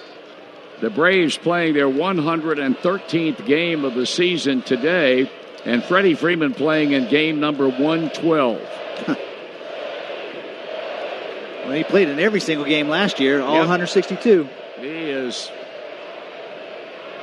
quite a ball player. 2-1 the count.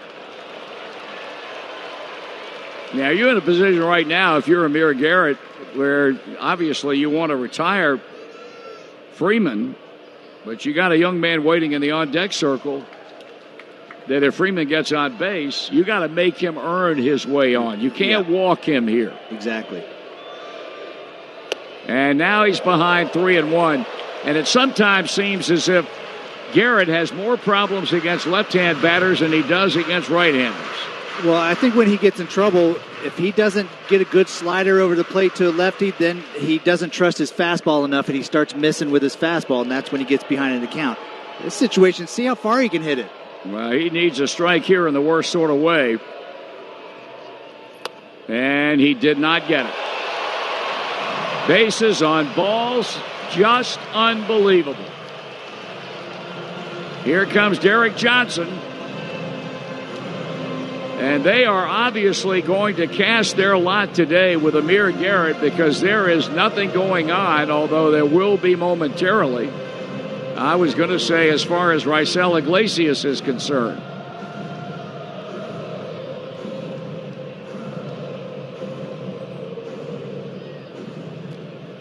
And Raisel only threw an inning last night. He pitched an inning last night, but he also worked an inning on Friday night, saving that game. And? Did not pitch on Thursday. Oh, hey, believe me, you're preaching to the choir. And now Robert Stevenson is up in the bullpen.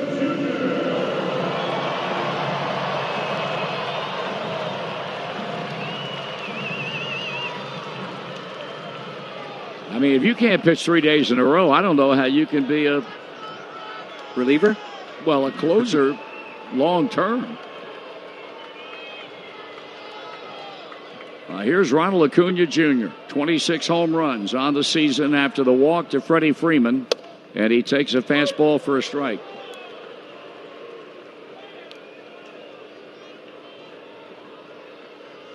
Reds pitchers walked 9 batters last night, and they have walked 5 this afternoon. 4, however, by starter Sonny Gray in the 7 innings he was out there. Inside corner, strike 2 call, and oh, be careful, young man. Throwing those arms. Hey, you did it again. Now, you should have been run the second time you did. Yes, absolutely. First time, I'll give it to you. Second time, you got to take a hike. Yeah. And he's not getting back in the box. Make him get back in the box. That's a strike. Ron Washington, the third base coach, coming down the line and showing hands out, palms down, up and down, as if to say to Ronald Acuna Jr., just settle down. Get back in the box, and now somebody said something from the Atlanta dugout, and Manny Gonzalez waved them off. We'll throw this one about 6 inches off the plate, see if he rings him up. That's way inside. He almost hit him with that pitch.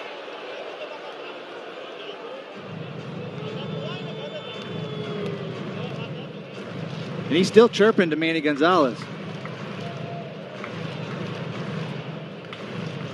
Ball and 2 strikes.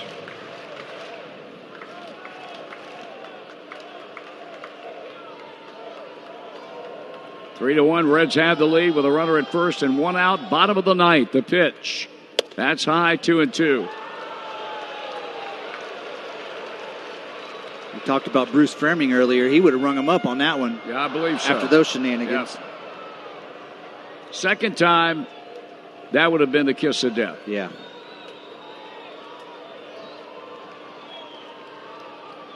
Had him down 0-2, and now is throwing the 2-2 pitch, and now it's 3-2. This is turning into being a situation that could have a very bad ending unless Amir Garrett can start to get after it and throw strikes.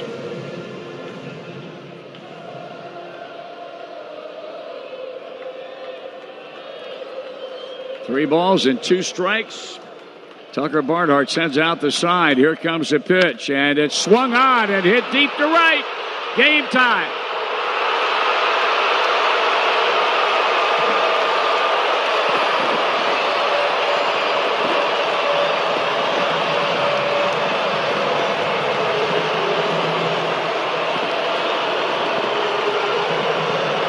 Once again, the base on balls rears its ugly head.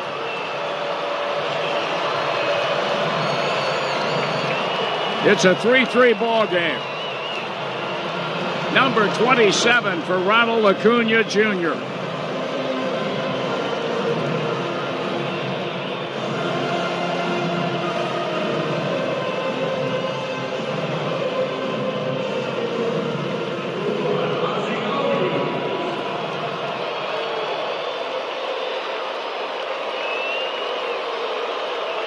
Here now is Ozzie Albies with 1 out. And a swing and a foul. I've said it before and I'll say it again. When the season is over, see what the ERA of the bullpen was at the 81 game mark and see what it was from 82 to 162. This bullpen has not been nearly as effective. Here's a line drive hit into left. Braves had the winning run on with 1 out.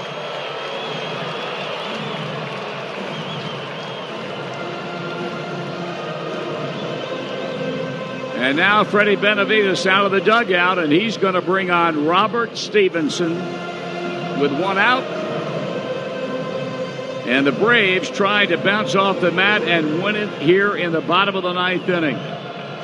Reds have made a call to the bullpen, tries. Steven comes into the game, bottom of the 9th inning with 1 out. Ozzie Albies is at first base after the single off Amir Garrett. This is Stevenson's 38th appearance of the season. He did throw a third of an inning last night. He was on the mound when he gave up the walk-off hit to Acuna. And here's Josh Donaldson. Winning run at first, 1 out. And they may be running Albies. And the pitch is taken inside, ball 1. Last night was the same problem with Robert Stevenson throwing nothing but sliders. And he threw, even though he was ahead in the count on Acuna Jr. 0-2, he threw him a slider, great breaking ball hitter. He won the game with that base hit to left. Now the 1-0 pitch. After the hold, onto the plate, and he checked his swing. And the pitch is down and away, and the count is 2 balls and no strikes. And that's the thing with Acuna last night. He is a good breaking ball hitter, especially a bad breaking ball. And when you throw so many of them in a row and he sees so many, he's bound to crush one. And he got a huge hit for them last night. One of the mysteries of the world, why Robert Stevenson throws 95 plus and he does not throw the fastball nearly enough. Pull foul. That's a 2-1 count on Donaldson, who started the comeback by hitting a home run leading off the 8th inning. That came off Lucas Sims to make it 3-1. And now here in the 9th, they bring Garrett on to try and close it out. He got a leadoff ground ball off the bat of Flowers, but then walked Freddie Freeman after being ahead in the count, and then surrendered the 2-run home run to Acuna Jr. to tie it after he had been ahead in that count. And now a terrible pickoff throw by Stevenson, and the runner goes to second, and the runner heads to third, and there's a winning run on a 2-base throwing error by Robert Stevenson.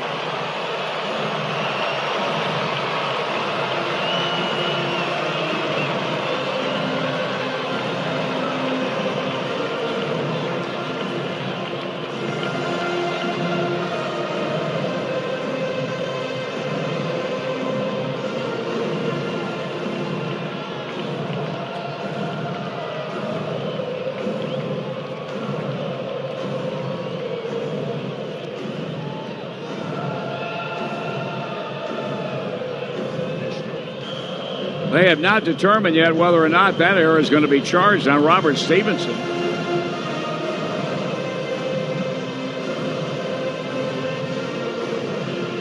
This is a situation where almost go ahead and put Donaldson on, even put Duvall on.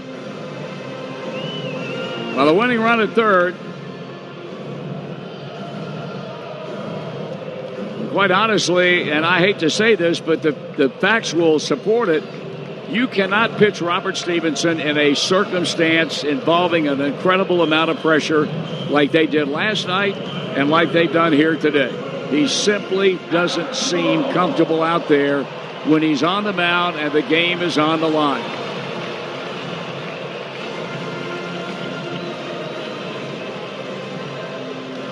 And we still don't know whether they charge a throwing error or an error on Joey Votto, but I don't see how it can be anything but a throwing error.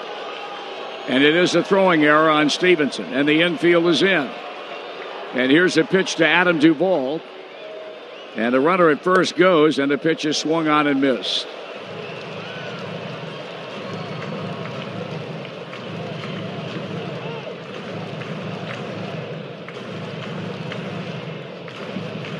That'll be defensive indifference.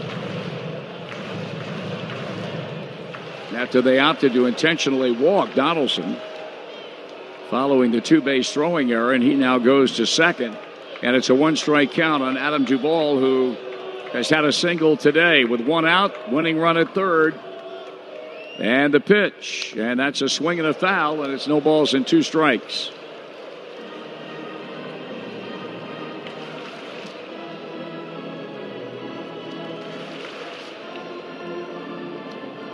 An incredible turnaround here in the bottom of the ninth. All started with Amir Garrett walking Freddie Freeman after getting ahead, no balls and two strikes, and then went 0-2 on Acuna Jr. Went 3-2, opposite field home run to tie it, base hit by Albies, two-base throwing error, an intentional walk to Donaldson, and now the 0-2 to Duvall, and he fouls it back.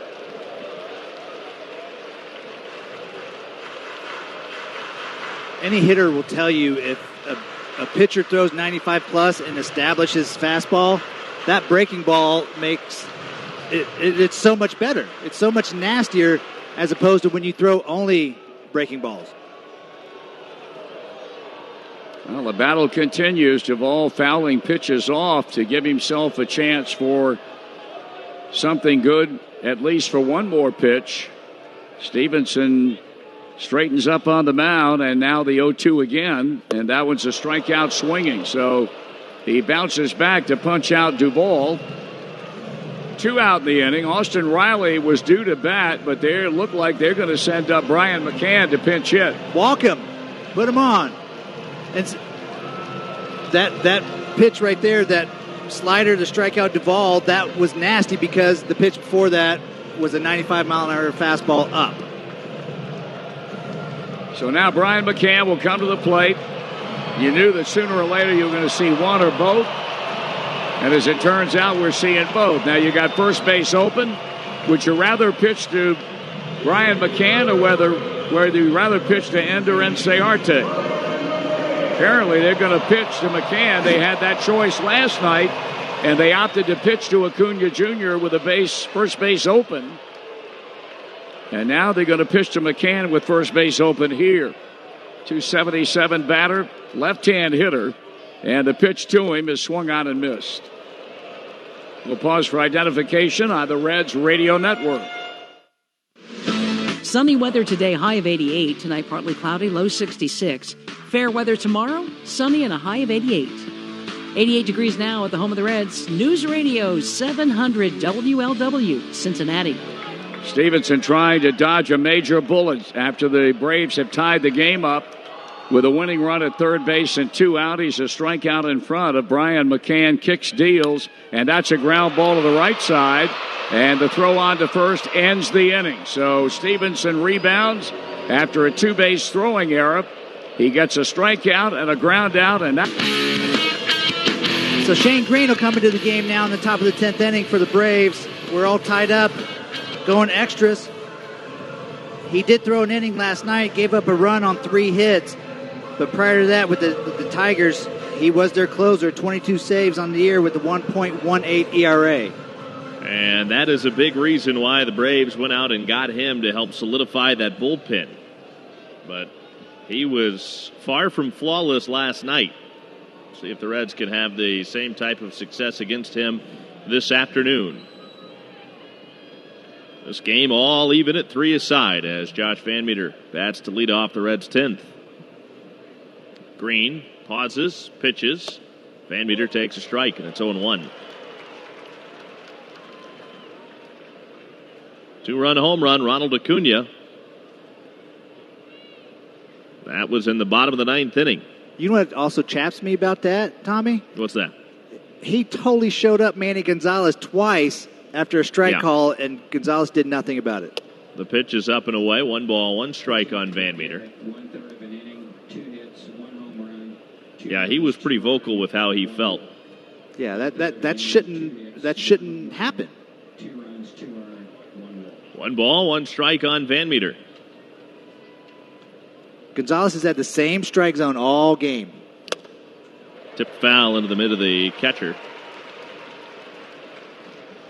1 ball, 2 strikes. And it just, I don't know. It drives me crazy when the hitters complain about balls and strikes when it's the same thing. Yeah. The whole entire game, all 9 innings. Yeah, both sides, right. And that's all you want from an umpire, just to be consistent both ways. No doubt. And he has been. The 1-2 pitch, and this is lined to left center field, sinking quickly, and that'll fall for a hit. Base hit Josh Van Meter in front of Inciarte out in center, and he's aboard with a leadoff single in the 10th inning. You go back to the Reds in the 9th inning yesterday. Jose Iglesias led that off with a base hit, followed by a Jesse Winker pinch hit single. And then it was Tucker Barnhart that delivered the game-tying hit. A couple batters later, Van Meter's on at first base. Senzel at the plate. This is a little risky by the Braves here. They've got that right side wide open, the pitch. Senzel takes a strike.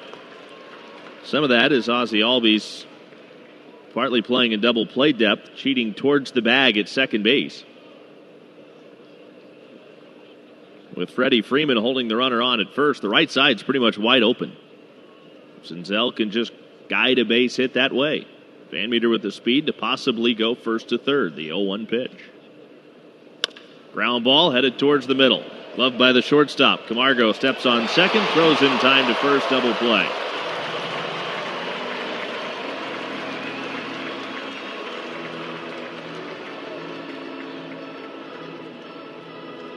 That erases the leadoff single, and that will bring up a pinch hitter, Aristides Aquino.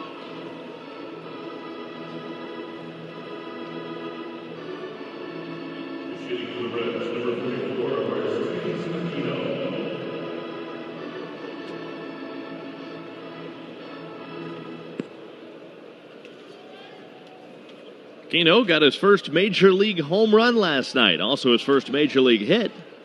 The home run was the big one, a 3-run shot in the 7th, which at the time tied the game. Here's the pitch. Aquino grounds it foul outside of third.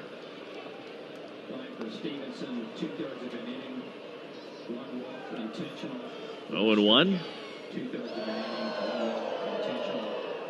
So that will signal the end of the night, or end of the afternoon rather, for Robert Stevenson, and David Hernandez was up throwing in the Reds bullpen. I assume we will see him in the bottom of this 10th inning. The 0-1 pitch.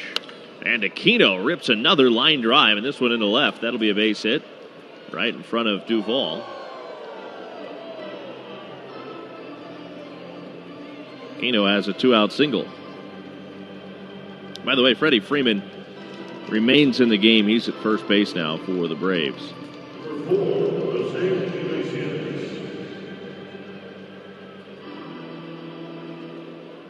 Jose Iglesias. A couple of hits for him today. He doubled back in the 4th, singled in the 8th. The Reds have scored 3 times, so too have the Braves. The Reds have had opportunities to score many more. The pitch, and this is sharply hit right between short and third. That's in the left. And that'll be the 3rd hit of the inning by the Reds. But 2 on with 2 outs. Shane Green, the last 2 nights, total of 1 2/3 innings so far as a Brave. He's given up 6 hits. Only 1 run now. Not what you want out of a guy that is now the Braves closer. Right. Tucker Barnhart bats. He has been walked twice today, once intentionally, and he's also popped to first and hit into a double play. Again, I mentioned it a moment ago, in the ninth inning last night, he singled in the tying run. Right now, he has a chance to drive in the go-ahead run. Aquino's at second. 3-3 tie, 10th inning, the pitch. And Barnhart sends a fly ball, pretty well hit, right center field. This is deep, and it is gone! Tucker Barnhart drives one over the right center field fence and into the Braves bullpen. A 3-run shot, and the Reds lead it 6-3.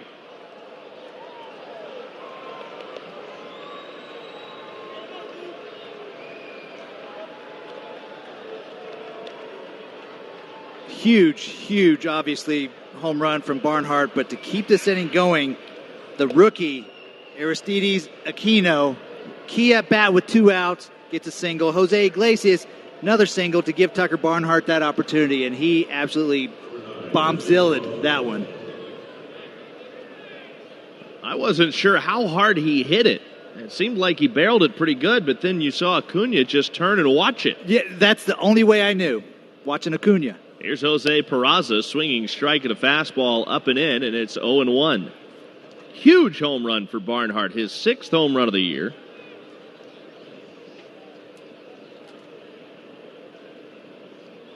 RBIs 23, 24, and 25. The pitch. Peraza fouls it away. How deflating can it be when you're in the dugout, you have a lead heading into the ninth inning, you give it up, and that could just take you completely out of the game.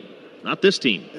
It generally does take you completely out of the game. The 0-2 pitch. Peraza swings and misses. He's down on strikes, and the inning is over. But the Reds fight back in the 10th.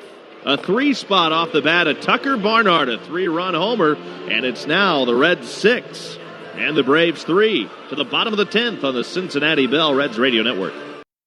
9 on 700 WLW. Big home run from Tucker Barnhart in the top of the 10th inning to give the Reds a 6-3 lead over the Braves. David Hernandez will come in to try to close this one out. 45th appearance of the season, 39 in the third innings pitched. He does have 50 punch-outs in those appearances.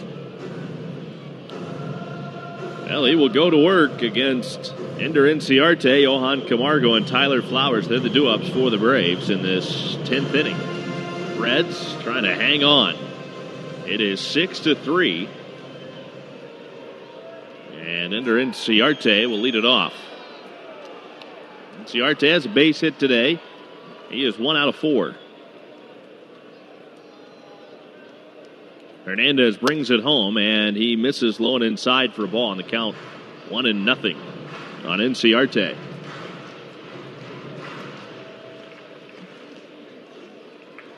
Hernandez ready. He comes set, delivers, and the pitch is taken low.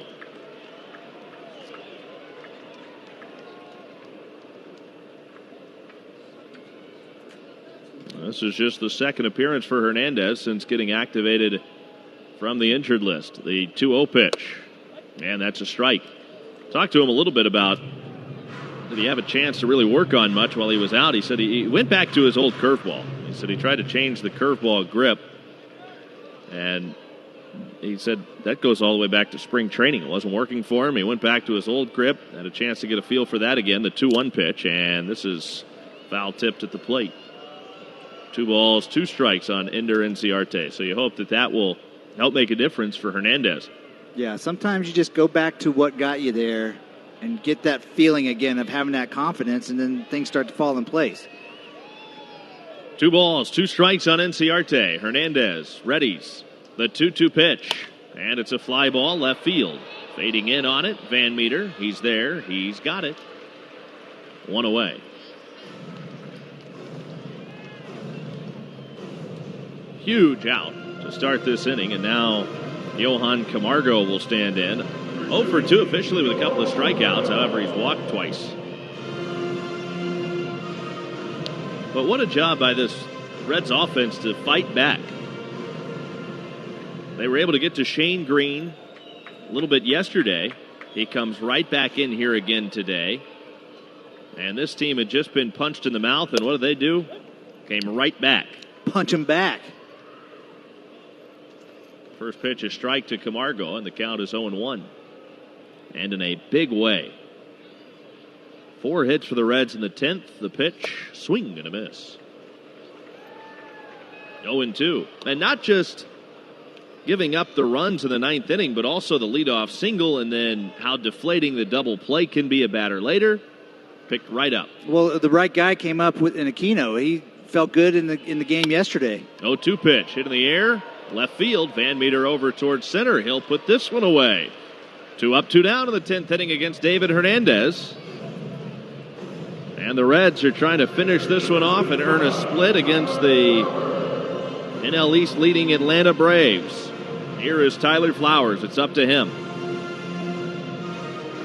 Reds are trying to win the season series against Atlanta.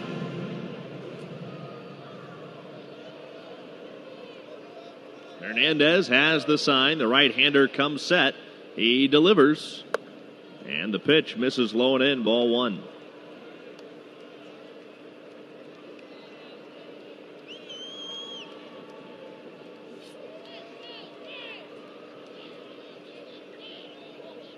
The right-hander ready. The 1-0 pitch. Swing and a miss. Good fastball down and in, and Flowers swung right through it. Hernandez looks pretty good. Really good. That time off on the injured list obviously got him feeling a little bit more healthy, but it was a mental break as well and got his mechanics back on track. Looks like the old David Hernandez. The 1-1, he buried that in the dirt in front of the plate. 2 balls and a strike on the Braves catcher.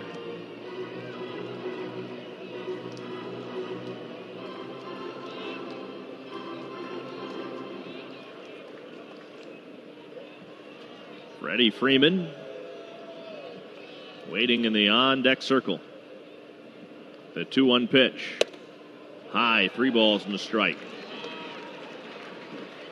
By retiring the first 2 batters of this inning, if you get to Freddie Freeman, the best he can do is just extend the game if it gets to him. The 3-1 pitch. And this is hit pretty well. Left center field gap. It is deep, and it is gone.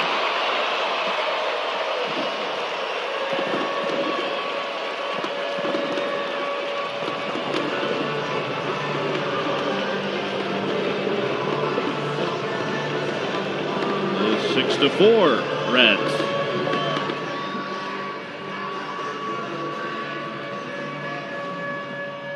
Flowers, that is his 9th home run of the year. And the Reds lead now 2 with Freddie Freeman coming to the plate. Could live with that, though. Not giving guys free bases. Even though he got behind 3-1, challenge him. You got a 3-run lead, challenge him.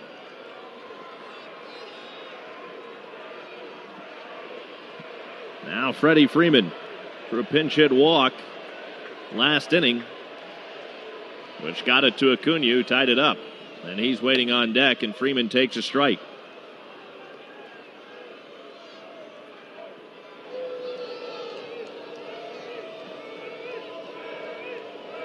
Got to get through the gauntlet now. 0-1 on Freeman. Hernandez brings it home. And the pitch just a little bit down and in. That is a really good pitch. Down at the knees, off the inside corner. It's a ball and a strike on Freddie Freeman. Hernandez staring in, straightens, and deals the 1-1. Again, came in with a fastball and just missed off the plate. Now he's behind, 2 balls and a strike. 6-4, Reds lead the Braves. Bottom of the 10th, nobody on, 2 out. The 2-1 pitch. And Freeman hits it on the ground, scooped up by Votto. He'll take it to the bag, and that's it. Reds win it 6-4 over the Braves. So the Reds battle back. They score 3 in the 10th on a Tucker Barnhart 3-run homer. And they earn a split in this series, 2 games apiece. Again, final score, Reds 6, Braves 4. Marty will be back to wrap it up right after this on the Cincinnati Bell Reds Radio Network.